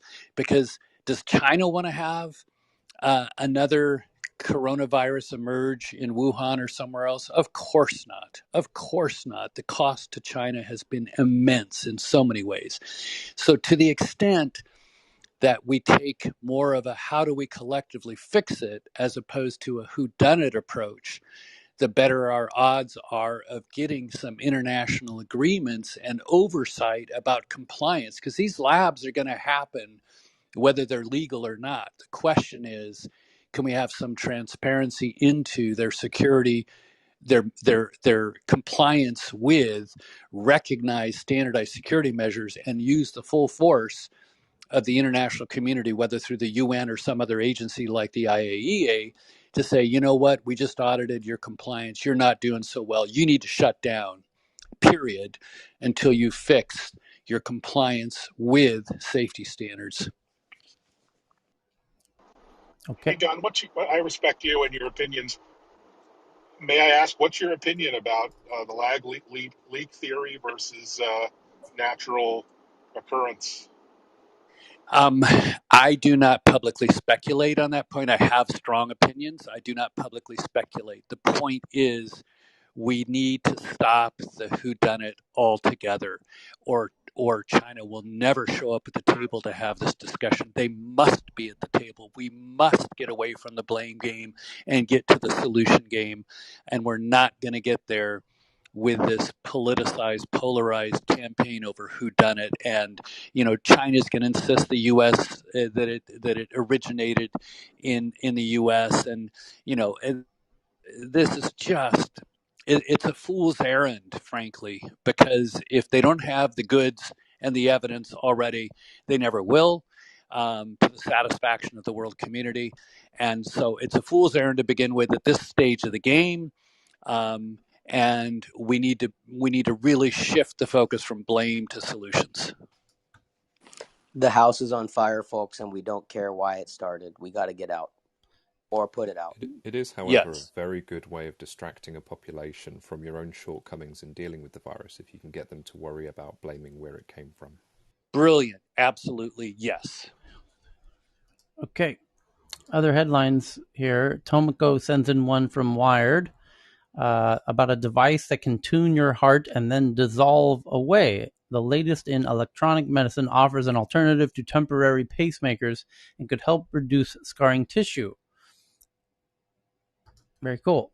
I just tweeted that out. And then Ken sends in this one that the Sony and Microsoft gaming console shortage could last until 2023. And for their current generation consoles, according to Toshiba. And then the next one. Hey, Tyler. Yes. You know why that heart one is also important? Why's that? Because not just scar tissue, because there are I guess I can't speak to the adult population because I just don't know enough about it. But for kids that have arrhythmias, my daughter has arrhythmia, their chests, if you see them on X-ray, it's crazy. It's like a graveyard of old pacemakers. They literally don't like remove them. So any sort of, we talked about this for a long time, like a dissolvable, just something else with the tech that could make that better for kids. And I mean, there's substantively like no clinical adverse effect of having like 6 leftover pacemakers in your chest, but it's just, I don't know, the theoretic, like as a parent, you're like, can we just not have that, right? These like having to be replaced and reimplanted, depending on what their current need is. So something like that would be really cool for pediatric heart kids. Very cool. Good, great point. So the next one's from Sylvan from the Independent. Oh, about the solar flare. We covered that. And somebody just sent this one, and my apologies for not making note of who it was. It was Vinay, about a defense gear maker from Hyderabad has doubled shareholder wealth in just a month thanks to an order from the Indian Air Force. Shares of defense equipment maker Zen Technologies have shot up 100% in the last month. So it's a kind of a startup that's supplying technologies to the Indian military, not unlike Anduril in America, as startups now start servicing as militaries and defense departments. The next one from the Business Standard, China steps up crackdown on insurance tech companies. The regulator has ordered companies and local agencies to curb improper marketing and pricing practices and step up privacy protections, according to a notice seen by Bloomberg. When China says they want increased privacy protections, I think it's a nice fancy way of saying we want your data centralized. The sweeping order goes beyond the targeted action that's hit a few listed online platforms. The latest move will stymie growth in an industry that had been expecting to grow by $385 billion in the next few years. The China Banking and Insurance Regulatory Commission didn't immediately respond to a request seeking comment. In recent years, online insurance has moved into the fast lane. At the same time, transgressions have been rampant, according to one source, which cited offenses including some internet platforms illegally operating in insurance, mispricing risk, and illegally using client information. It called for immediate rectification and regulation. As usual, China's moving much more faster on that front, and their way of cracking down is rather expedient. The next one is from Karam from the Wall Street Journal, that the U.S. expected an economic takeoff. It got a September slowdown. COVID's Delta variant has undone expectations of a recovery boost. Hiring and consumer spending gains have slowed in the face of fresh uncertainty. From the Wall Street Journal. And then someone sends Rafi sends in this one from Reuters, that augmented reality clothing collection by Ukrainian brand hits the runway. At first sight, it looks like an ordinary t-shirt or hoodie, but once a smartphone camera is pointed at it, virtual 3D animations become visible on the clothes. AR fashion. Just want to throw this out that there's multiple ways of achieving this aside from having markers on the clothes. Markers are considerably an older technology for augmented reality, but it's something that's highly recommended whenever someone's doing like a prototype. There are applications like an industrial where you don't really care about the aesthetics so much and you just want it to work. Markers are like the best thing just to start your prototype with, but we have a lot more advanced technology now. One of the things we've gotten a lot more advanced with, especially recently, is having full body, basically skeletal tracking. And that technology is actually much farther along now. Whenever you see new industries or industries adopt new technologies like augmented reality, they go through a cycle of a few years behind state of the art just to get their internal R&D divisions up and going.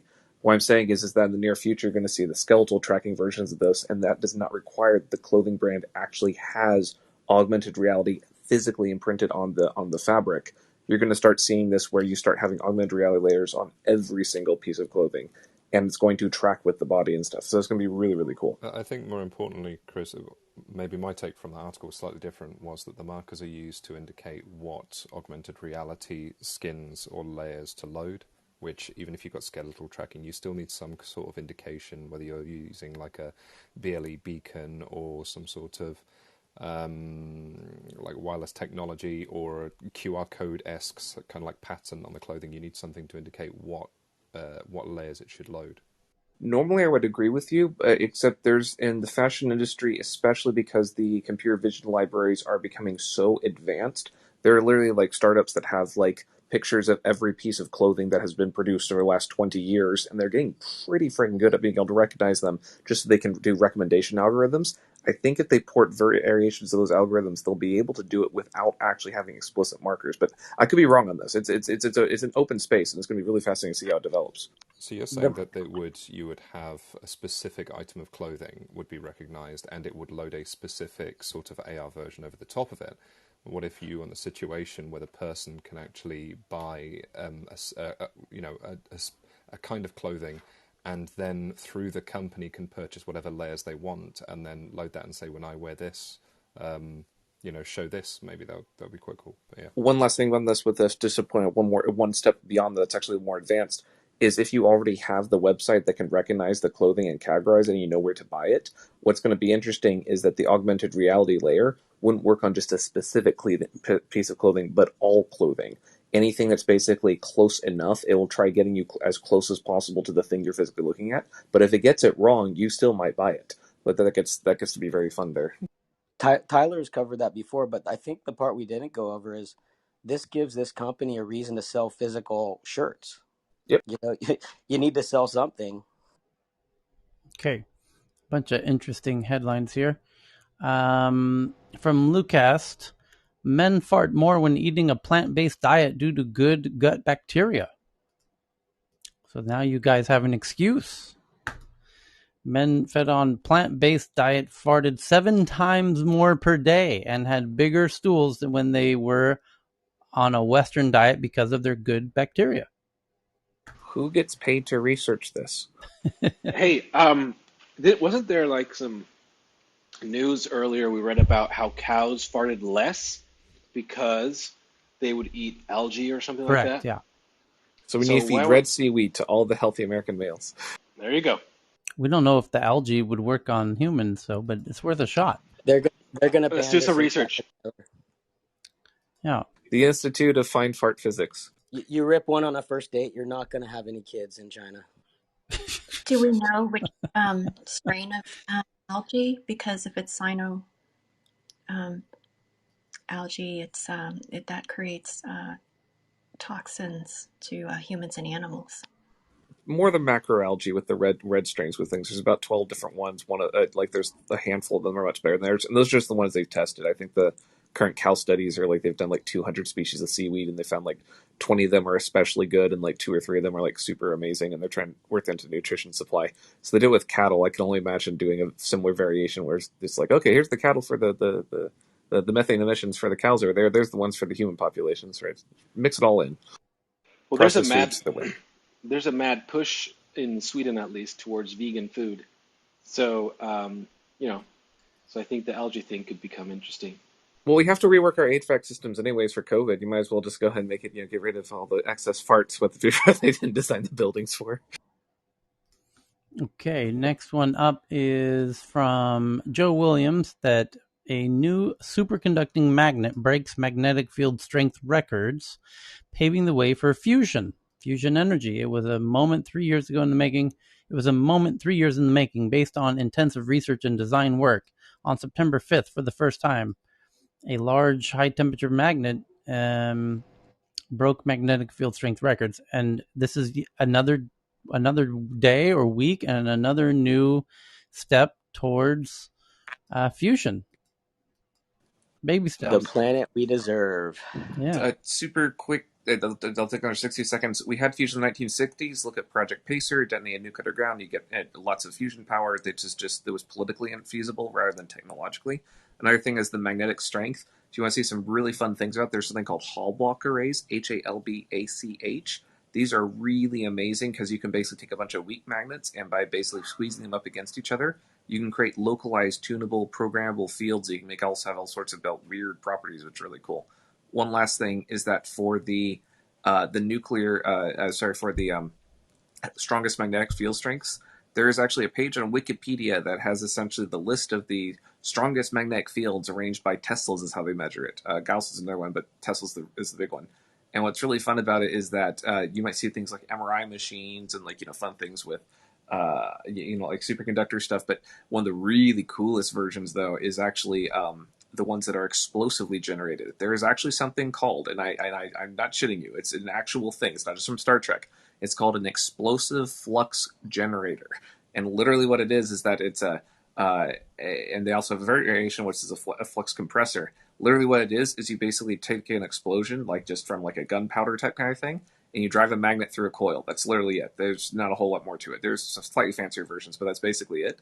And they actually use it to basically generate extreme magnetic fields, but they only last for a few milliseconds. They use them for explosive bridge wire detonators for nukes, but they also use them for really, really high precision physics experiments, which are really, really cool. Anyways, just fun little things if people are interested in that topic. It's a really fun one for high strength magnetic fields. Super cool, Chris. And anecdotally, Star Trek launched 55 years ago today. So I just had to throw that in. Huzzah! And if you're generating, if there's a flux generator, it creates a need for the flux capacitor to store. Of course. I mean, it's awesome. Okay. Next up is this one from Cheryl from Bloomberg, that El Salvador's president is dismantling democratic institutions at a more alarming pace than Hugo Chavez did in Venezuela, according to Human Rights Watch. Well, hopefully people are watching and raising the alarm bells in such a way that would prevent that. So Katerina sends in this one, that dark regions of the genome may drive the evolution of new species. The findings suggest a way to rescue doomed animal hybrids. Just sent that out. And then RCC sends in this one from Forbes, that new Apple documents reveal stunning MacBook Pro features. Apple has plans to bring some of the revolutionary features of the Apple Watch to the MacBook Pro near you, including curved glass. And you can see the photo of this curved glass looking iMac in the Forbes article I just tweeted out at the Tech News Twitter account from an old buddy, Ewan Spence, out of London. He's been at this game for a long time and still writing good articles. So it's the details come in a patent granted to Apple titled Portable Electronic Device Having an Integrated Biosensor. Describes how a light-based sensor can be placed into the likes of a MacBook Pro while remaining invisible to the eye through the use of micro-perforations and the light-based sensors that hardware can be used to either gain and gather health-based data from the user. According to Apple, the biosensor may transmit and receive light through a micro-perforations to measure a property or condition of the user and used to determine a physiological condition or health metric. This might be used to measure water content, perfusion, blood flow, and other health-related characteristics. The MacBook may use the biosensor to determine heart rate, blood pressure, a blood perfusion, water content, blood oxygenation level, blood volume estimate, and respiration rate, and photophelismogram for the user, and more. Essentially, Apple's taking the biosensors from the Apple Watch that it would sit next to your skin and placing them in the palm rest area of the MacBook Pro to allow them to gather information and provide feedback while you work. Advertisers are going to love this. It's a good thing we can trust Apple on privacy.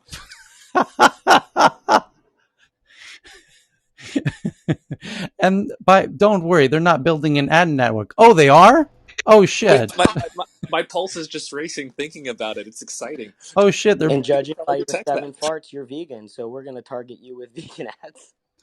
Well, they could tell that from your farts now, though. So yeah, one more biosensor. They actually have acoustic detection on the most recent one. There's AI characterization. So if you fed into like a coherent thing, you know. But your palm. It's all about sensor fusion. From your. I don't know about you, Anna Marie, but when you hear about all these sensors, aren't you kind of saying like, where are they getting them? I want them. Right, but then they are building an ad network. And this is the juiciest of all juicy data, is your bio data that they're going to be able to get from the palm rest of your MacBook Pro. Sounds sweaty and delicious. You still want that MacBook Pro this Christmas? Are they going to pay me to take it? How much of that? How much? It's worth exactly your entire basically heart rate synthesis data, like everything essentially about your health, essentially your sexual arousal, everything else. It's worth about like to $2.50 on the open market to basically publish it to the entire planet.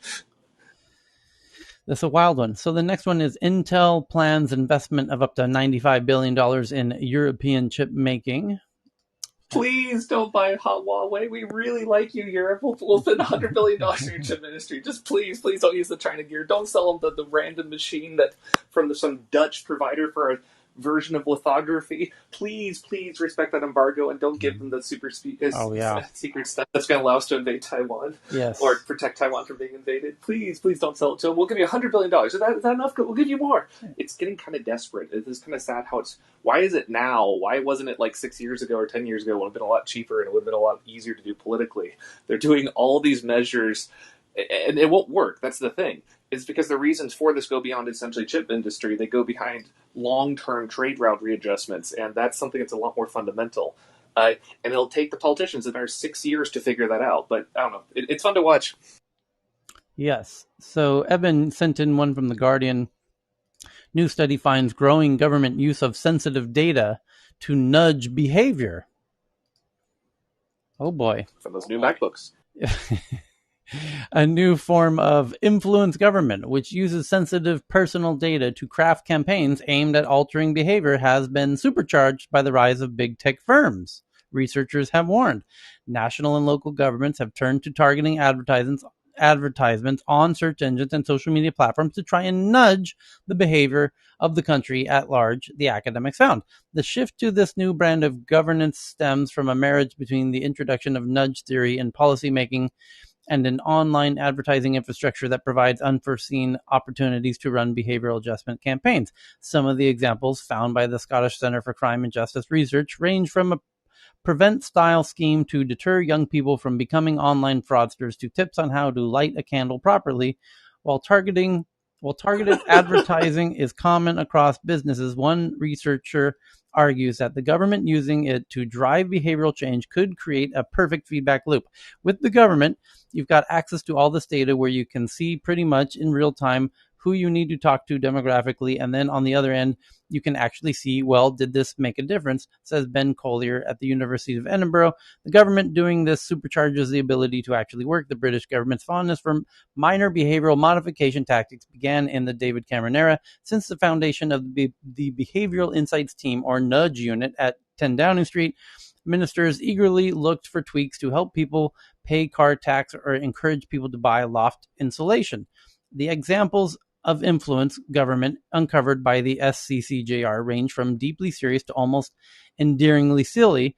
At one end of the spectrum is the National Crime Agency's Cyber Prevent program, which involves identifying young people at risk of becoming involved in cybercrime. Some arms of the program, which is modeled on the Anti-Radicalization Prevent scheme, involve traditional knock and talk visits where the NCA offers make a home visit to try and work with the young people's parents to steer them in the different life path.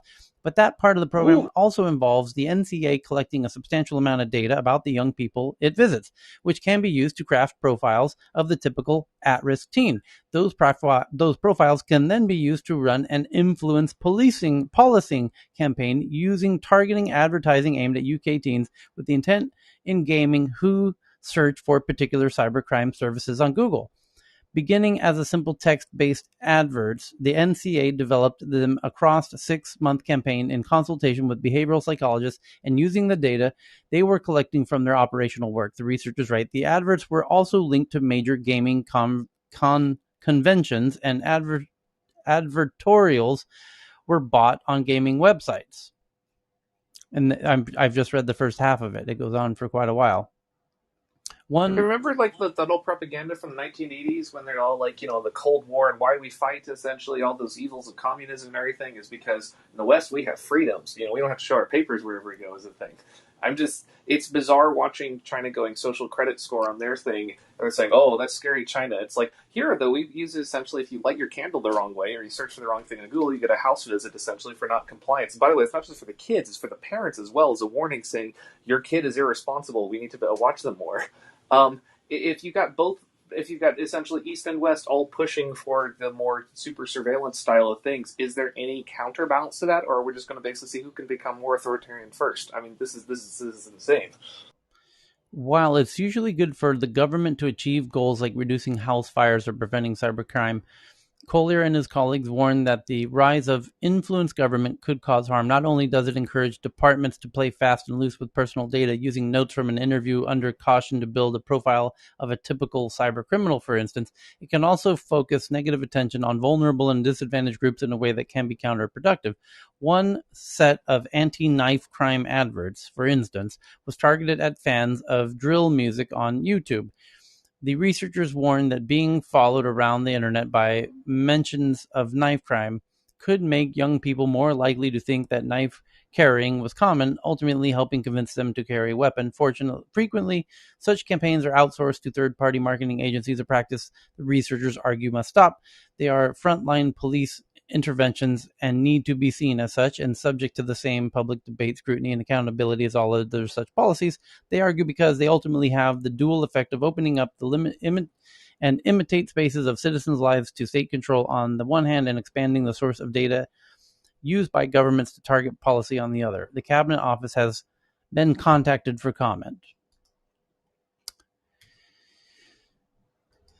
Yes, and the headline from The Guardian again is study finds growing government use of sensitive data to nudge behavior. And that's interesting, as the article points out, because Balaji did a podcast with Sam Harris a few days ago in which he makes the point of that basically, and Snowden's making the same point, a lot of really smart people who know tech and have dabbled with government are making the points that this whole big brouhaha that's developing between big tech and Washington, D.C., where Washington, D.C. is trying to figure out how they're going to crack down on big tech. So they're clearly having lots of talks. And in the midst of these talks that we know are now occurring, Apple and Amazon recently announced they're going to start scanning their devices and their clouds for data that is of no benefit to them at all, but is of keen interest to the government. And the assumption is that the government is going to bend the big tech over the barrel behind the barn, and that in months to come, the big government's going to realize they love big tech, and they want big tech, and they want big tech to acquire as much data as they can from you for their benefit, for the government's benefit, as this article highlights. And that palm sensing technology that Apple will use, the governments are going to say, oh, you want us to approve that? Approved, as long as we get all the access to all that data. Not so Hey, we got some antitrust over here with things. It'd be a shame if we had to basically be extra harsh on that. Right. You want to continue doing business in America? That's lovely. Give us all the data. Not just for us, but internationally. Get those other countries' data as well. Right, that too. Oh, absolutely. All of those users everywhere else in the world, yeah, hand it over, please. Thank you very much. Hey, and because essentially it's a private corporation collecting the data. This means you don't need to have the legal safeguards in quite the same way of case law that's been working out for many years, or just outright legislative fiat.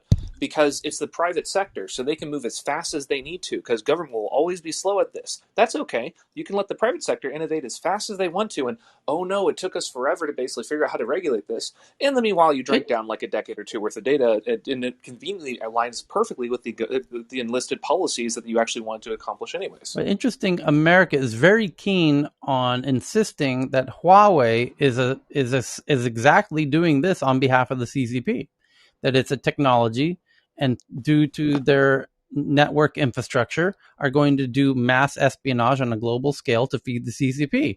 And if they are the ones singing that song to all of their allies internationally, saying, don't buy Huawei. It's corporate spyware. I'm starting to suspect it like might be more TikTok. than spyware or espionage. I think it might actually be a foundation for governance, depending on essentially how vehemently it's being rejected at things, because they've been insisting on this for such a long time. Well, my point is, Tyler? yes. Quickly, did you see the announcement of that? I think it's called Freedom Phone, Yes. Silicon Valley, Yes. which is a little bit, it's a political game, for Republicans versus Democrats, because that could also then swing, of course, depending who is on the government side and what type of data and how we're using that data, even for political purposes, not just for national purposes, I would say. Imagine if someone with That's actual competence released a product like that. Would there be a market for it? that's a hysterical thing. That Freedom Phone is basically just an old like Samsung, or no, it's a Chinese phone actually. It's like, I guess it might be Huawei or whatever, but it's a Chinese phone, and all they did was change some of the words, and then they had they have a few apps that are preloaded on it, which are like like some donation things, and there's like no additional security or anything on it. It's just a really expensive crap phone. If you Yeah, go through the logic of how hard would it be to actually have privacy or to create a phone that actually has that, it's a deep rabbit hole to go down. Eventually, you wind up with a $2,000 custom prototype device because the only thing you can do to mess with the radios. And if you want to go cheaper, you start needing to buy your own spectrum. And then you ask, why do we actually have spectrum that's something you can buy when it's literally just a bunch of wires and literally just a standard voltage going through it? There's an interesting, weird argument to be made that they had basically more privacy 100 years ago with radio communications, with the lack of technology. Just the fact that all you need to do is just create a simple, mask filter with that. Where now we have all these advanced, 40, 50 layers of the tech stack with all this advanced encrypted everything, communication networks, 5G, everything. But we can't actually transmit messages securely, and I find that quite shocking. Your privacy is worth what, $1.60, $2.60, depending on essentially the market they are into advertisers, to 90% visibility across the internet. It's insane. With the fiber optic beam splitters, we have no privacy. I mean, of course, there's no privacy. You have a credit card. There's no privacy. Just with a credit card. Each one of these things was one step at a time. If we actually wanted to create a world that was actually had privacy, we'd have to start over. I don't think you can use the existing infrastructure. I think that's kind of a dead letter. But this is maybe with the Freedom Phone, how funny that might be, and for whatever political reason is behind. As I read it, their intention is to have a hardware. It's a different phone. On the phone, you have a different operating system. It's not Android. It's not the big tech ones. It's not the Apple one. And then they have their own app store. And there's no limit apparently. Like where you're censored by the big tech. Here, nothing is censored. You put up whatever you want. Now, from here to whether the government will actually allow that is a different one. That's the goal with things. The thing is, the actual execution of this particular one is quite shitty with things. It's literally just a rebranded Android thing. But the idea that you're describing of having like an independent type kind of system is one thing. But then the question is, once you create that from a technological standpoint, the next question is, would governments even allow that? And that actually gets a lot more interesting question of, is it possible to actually have a governance, a model that actually respects privacy and still essentially ostensibly reports to the people running it? When people running it, so supposedly in democracy, it's the people, but we're kind of moved to oligarchy models. So there have been these attempts, though, right, for Linux phones, and they're beautiful and they run Linux natively, and no one buys them because there's no apps. Hold on. Quick correction. Well, when Nokia basically were going to put their entire market on this. The guys that had 80% of the entire dumb phone market and were transitioning to smartphones, they were years ahead of everyone else. They actually were going to move their entire tech stack to a Linux phone basis. Microsoft literally had to basically send Stephen Elop to go kill Nokia just to prevent that because it was so much of a threat during the time. Cue the X-Files music. It was the conspiracy of Microsoft killing Nokia. The thing was, it is actually true. They actually went after them for putting Linux in, and the Linux mobiles from Nokia, they were quite a killer actually. They were amazing. I still have a couple of them laying in a box here. You're running FreeBSD right now on all of your iOS and Mac devices, so it's just like Linux anyway. Just with all the Apple stuff on that top. If you're talking about how we can put privacy back in, you have to look at the few cultures that actually do have privacy and what they have had to do to ensure it and how well it could be maintained over centuries, right? So you can look at like the North Sentinelese and other indigenous groups and see if they have maintained some level of privacy, but you can see what they had to do to enforce it and how private can they really be now with satellites, et cetera. They are fully aware of an outside population and choose not to engage in it by force, right? So they also have a population limit. There isn't the problem here is you could have privacy again, but it has to be within a very circumscribed limit that you can see in existing cultures that have a certain amount of privacy. So you have to be willing to do that. Limit your size, limit your region, limit your reach, and limit your economic growth, right? Like, so you have to prioritize things other than education and things like that, because all of those things are things that reduce privacy in general. You know what might be really interesting is, and I know you probably want to move on with stuff, Tyler, with things, but I just one more thing on this is to be a fun concept, is when you can't measure something, it makes it difficult to manage it. So in the same way here, it also screws up your measuring metrics and people try to game for it. But that aside, privacy is one of those things that's more of an abstract thing in many circumstances until it's like, oh crap, well now we've got an authoritarian surveillance thing. How did we get here? Well, there's like lots of little pieces. One way you might be able to measure it, not as a direct thing but as a proxy, is the fact that basically private personal data is so freaking cheap. Well, $1.60, $2.60, I'm just throwing out random numbers, but it's like, it's shocking how cheap it is to basically buy up huge collections of everyone's basically records and stuff. It'd be interesting if you do another version of saying, well, maybe a proxy for basically having a privacy-respecting population is where essentially the price for it is so freaking high. If you have to pay thousands and thousands of dollars for people's private data, it just makes it infeasible economically to do at scale. So maybe we could have like a whole Twitter hashtag thing about make the fuckers pay. Like if you're going to pay for it, drive the cost of advertising up so high as a proxy for it. I don't know, just random ideas. Yeah, but the question is here with Gen Z. I don't know if the Gen Z is really concerned about privacy. You know, again, if you make money with eyeballs looking at your stuff and the content on social media, you know, you wouldn't care about privacy. Yeah, it's like a Big Brother approach, and I can make money with it. Why shouldn't I? So I see a big difference with my concerns on privacy, and the worry about compared to my kids and beyond. In the same way where basically social media is being vastly influenced by state-based actors and propaganda and PR groups to essentially say, guide discussions one way or the other, drive flowcharts, I am strongly suspicious of any discussions of privacy on the internet, specifically because none of the tech giants that basically have bought all the platforms and pay for all the journalists' salaries have an interest in this actually being honestly and good faith addressed. So there's a lot of arguments that are out there in the public about things that I am starting to become very suspicious of who paid for essentially some of these research ideas and some of these market research things, because inevitably, if you basically had extremely strong privacy kick in overnight, there goes Facebook and Google just outright. So I think it might be easier to fix than we might be thinking. In the same way where the climate science stuff was being radically screwed with by the oil lobby, not just on the science side, but also on the economic side, where they would say it's way more expensive to fix, and if it does, it'll take forever. And by the way, doing nothing is pretty cheap, because they were basically paying off and bribing all the academics to research it in a way that basically polluted the public ideas of what's possible. I suspect fixing privacy might not be that hard. But the thing is, the illusion of it being very difficult keeps a lot of groups from even trying, and then basically results in this sort of inaction that allows enormous agglomerations for trillion-dollar market cap companies. Anyways, I wouldn't hijack it too much, but there's some fascinating stuff in this direction. One of the questions to ask you is, does Gen Z and the generations following, do they want to pay for services? Because we're used to Facebook and we're used to YouTube and we're used to TikTok and Snapchat all being freemium, basically. Yeah, Gen Z don't use Facebook.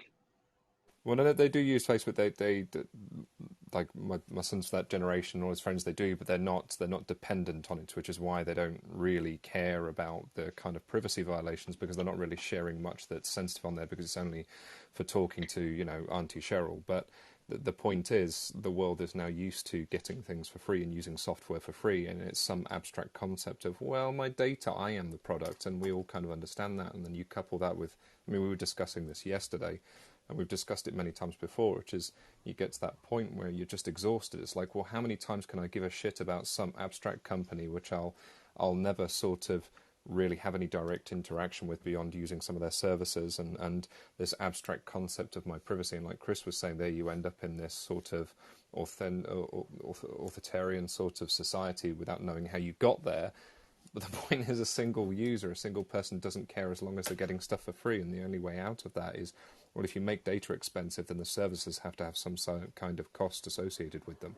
So, Yeah, but essentially, but is it? Sorry. yeah, we have another part of the spectrum here as well, and this is the dark data, the one that gets stolen and nicked. We recently had a couple of free, I think, phone numbers leaked from a small little phone company in the US where they sold 170 million social security number, addresses, phone numbers, and call history for $250,000. That's Thank not you, T-Mobile. that's not many cents per each. And so the big data, even if it's collected by our suppliers, it will get leaked. Eventually, it will get leaked. So this with data protection and data security is not only the thing that we give away for free. These are the things that we need to have all the ones that actually handle these ones also be trustworthy over time. You undone. I So just say my jail real time for executives every time there's a data leak. That problem can still get solved real quick.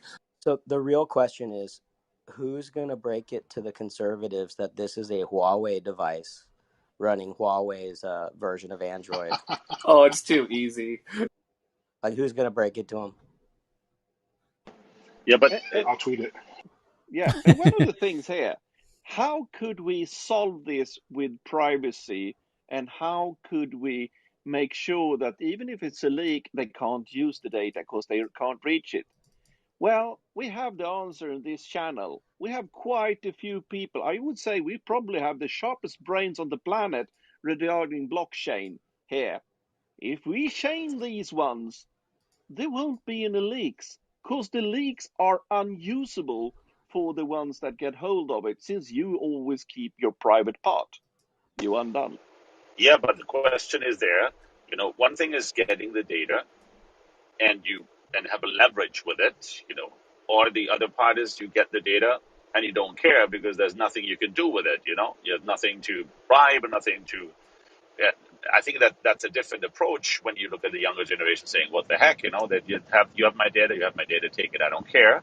What they might care, and that's an interesting discussion, is saying, "Look, I have my friend who's a YouTuber. He makes a ton of money. I have my friend who's a TikToker who makes a ton of money just by drawing eyeballs and followers."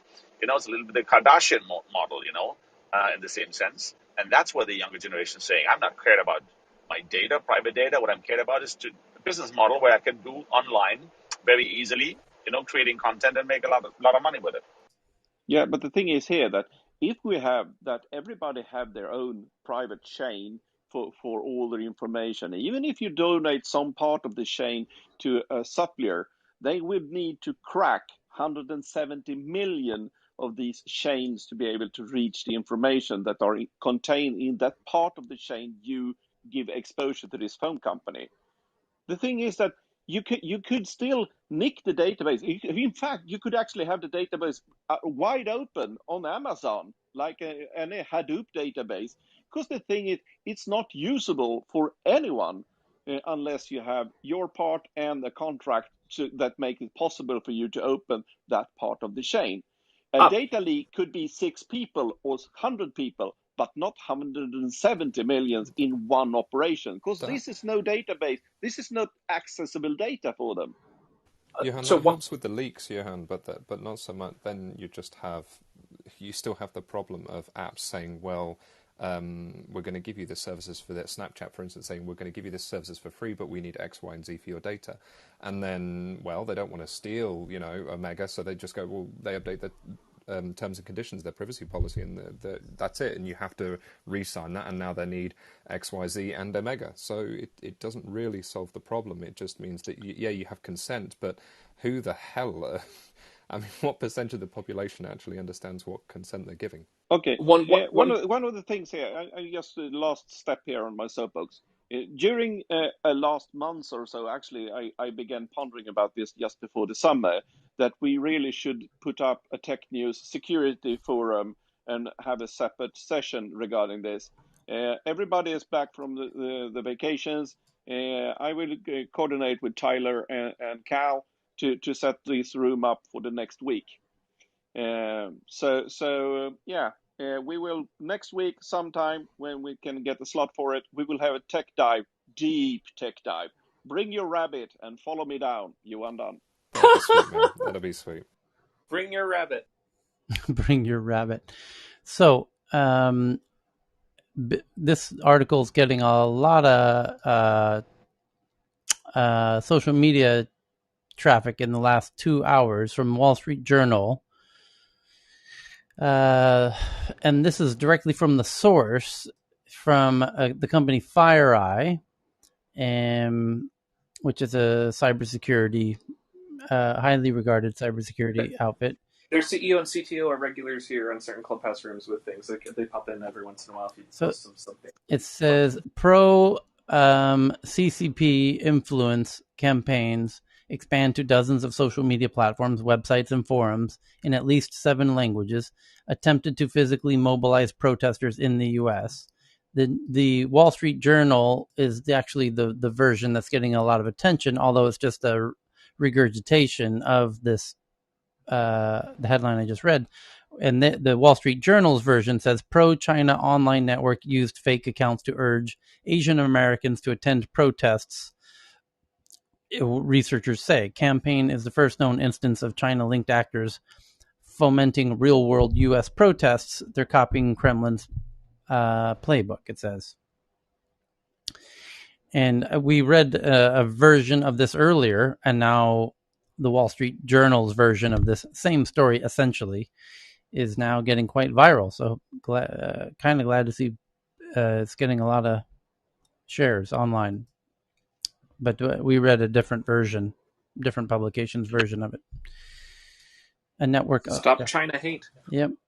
Yeah. I mean, with the protest thing, what happened is during the 2019 Hong Kong protests, we started having some civil unrest over here, and they were using that as a, because the big discussion was police brutality in the context of the Hong Kong protests, and they were throwing it back on us with the police brutality and racially centered topics. So this is the continuation of them continuing the warfare against us.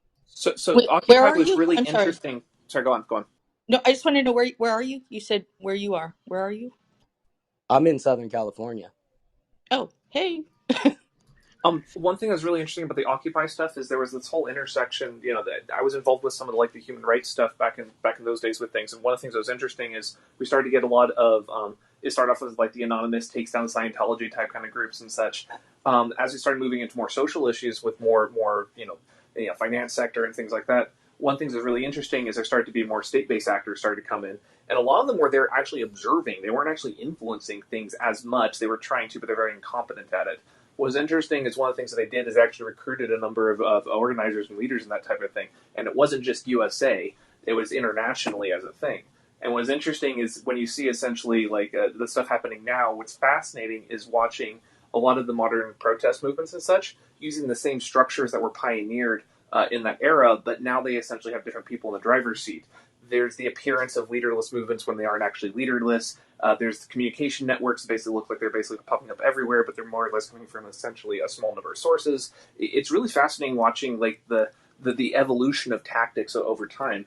And one of the things I think is really understudied is essentially the evolving of these tactics from prior events, because the earlier ones were much more naked and a lot more obvious and easier to study because the intentions were a lot more clear. Now, when basically you have all these different layers of abstraction to work with, unless you're dealing with it on a daily basis, it's kind of difficult to discern what groups want. So yeah, it's fun watching essentially propaganda being weaponized in the modern era, but it's now taking on a whole other different form with stuff you're seeing with nudge-based and things like that. Really cool stuff. Okay, other headlines. This one says, exclusive, Amazon has ambitious plans to bring in-person medical care to 20 million. Amazon Care is expanding around the country with plans to offer in-person care in cities like New York, Atlanta, Denver, and Miami next year. Oh, sorry. And they already have like what 1% of the workforce or something ridiculous like that. So I Yeah. mean, they're already on the hook for it. They might as well. The tech giant's new primary care business called Amazon Care offers virtual care through an app, connecting people with physicians through messages and videos. It also has in-person services in which a nurse can be dispatched to a person's home or office for exams, tests, and vaccines. Amazon started by offering medical care to its own workers, which is about 1 million people, then opened up the business to employees around the country this summer, but in-person care has been limited to Washington State, Washington, D.C., and Baltimore. It was dated yesterday. Amazon plans to provide in-person care in 16 more cities next year. About 40,000 people are signed up for Amazon Care. And if it says with those particular regions, that sounds regulatory, like testing out with the governor, testing out and with the federal regulator, something where the eye shot type kind of thing. Those do not sound like the markets you want to primary if you're actually like saying yes is our prime revenue line right now. That sounds like they're positioning for a larger thing. It says, So on it's 1 second. It says they're pitching the services to health plans, including CVS, Aetna, and regional insurers like Premera Blue Cross. That would open the service to insured people who could use Amazon Care as they would any other in-network healthcare provider. It could also potentially make the app more attractive to employer clients, many of which use health plans to determine whether workers can get care. At the time, Amazon was struggling to get some of the insurers on board. So I'm gonna do, and Noel is out in the audience in the followed by speakers crowd. I'm gonna be coordinating with him. He's got a top-down view of the healthcare system in America that I believe our listeners would really gain a lot of information from, especially about Amazon, Walmart, Disney, and their previous efforts and maybe their future plans in healthcare. I think it would be a great show for the class, and so I'm going to be working on that on this side with Noel. But yeah, it's Chris, to your point. It's really because Amazon is realizing that they have employees everywhere, and that they're going to need to take care of their employees everywhere. Whereas Disney was more of a company where they were pretty localized in Orlando or Southern California or wherever their parks are. And so these different big payers or big employers with different regional needs have different approaches to laying out their networks. And what Amazon is realizing, if I have to build this for all of my employees, which are usually within 20 minutes of any American or any popularized area in the country and in the world, that's an opportunity for us to now serve all of those markets as well. So in the grand scheme of things, this is what Amazon's trying to roll out. And Noel can really take us deeper down that rabbit hole. I left this research thread unfinished, but one of the things I was looking at is history of where healthcare insurance came from, especially for why in America it's like more company based. There's actually a really fascinating history with the construction of the Hoover Dam, along with the earlier, essentially the Panama Canal. They had it was like ridiculous. The Panama Canal had like 60% death rate, and they're saying this is absurd. Where were people dying from? And they're like, wait, we can prevent this.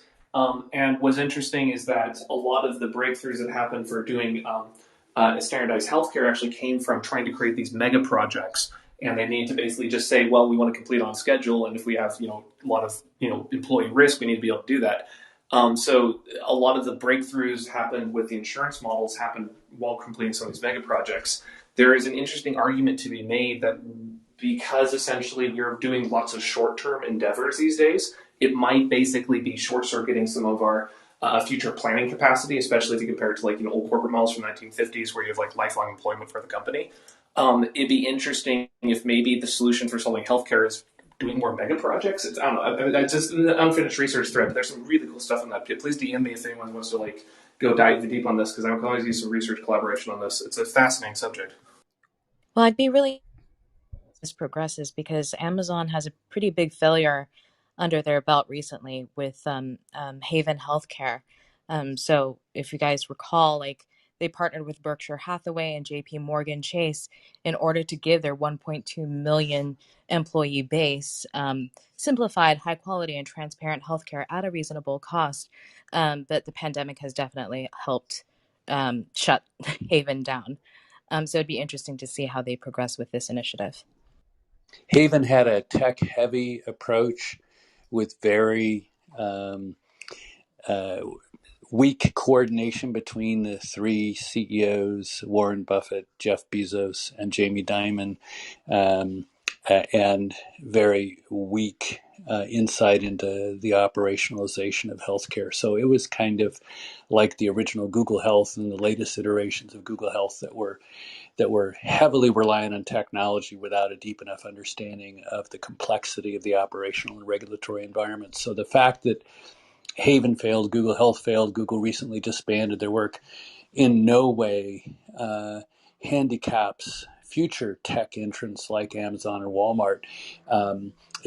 It's really dependent upon them being able to recruit talent that understands operations and regulatory environments and the complexity of delivering healthcare that will define success. And those prior failures were just, vacuous in terms of those skill sets. It probably does chill Agreed. investment for sectors for groups that don't have that basis, though. Well, and as much as I'm a fan of him as a surgeon and as a writer, Atul Gawande at the helm of Haven just didn't seem like an intuitive choice, because being a CEO for something like that, a new adventure that was set to disrupt U.S. healthcare, that should be a very seasoned CEO with a very in-depth look at the failures of the U.S. healthcare system and then how to fix it, which I don't think Atul was ready to take on. I don't know, John, what your thoughts are on that. Yeah, no, I spoke to Toole right after he was appointed to that role. And there were three or four of us speaking to him, and a reporter said, "Did you speak with Jeff Bezos?" And he kind of dodged it and ultimately revealed that he saw Jeff Bezos in the hallway. That was his extent of executive input on his being selected in that role. That was a tell.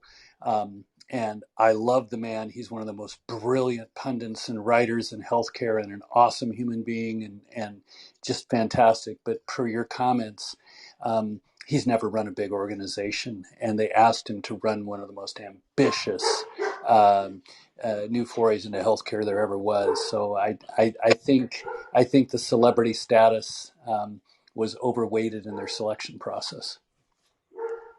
Okay. This is a crazy one from The Guardian. Abjent just sent in. The Guardian says, revealed, Los Angeles Police Department officers told to collect social media data on every civilian they stop.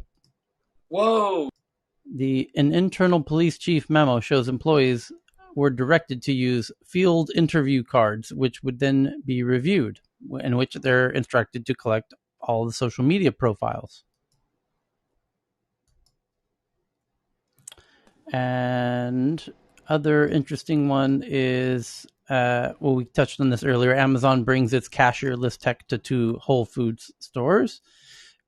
And we covered the pro-China online network used fake accounts. And then Daniel Ek from Spotify creates a venture capital fund that's been known, but now the amount of it, journalists, because everything financial is public information in Sweden. So now journalists has actually dug into the public data sphere to find how much money was put into the account and by who. And so it's now been revealed that the amount is about $70 million. And the behind the investment is a company called Adula AB, a company owned by Daniel Ek's holding company. So it's him putting his own money into his own investment fund of about $70 million to invest in startups. So that does it for now. I still have about 2 hours more of headlines to go, but I'm going to save those for when we meet again tomorrow on Thursday. So hopefully you can join us. And a big thank you to everybody for joining.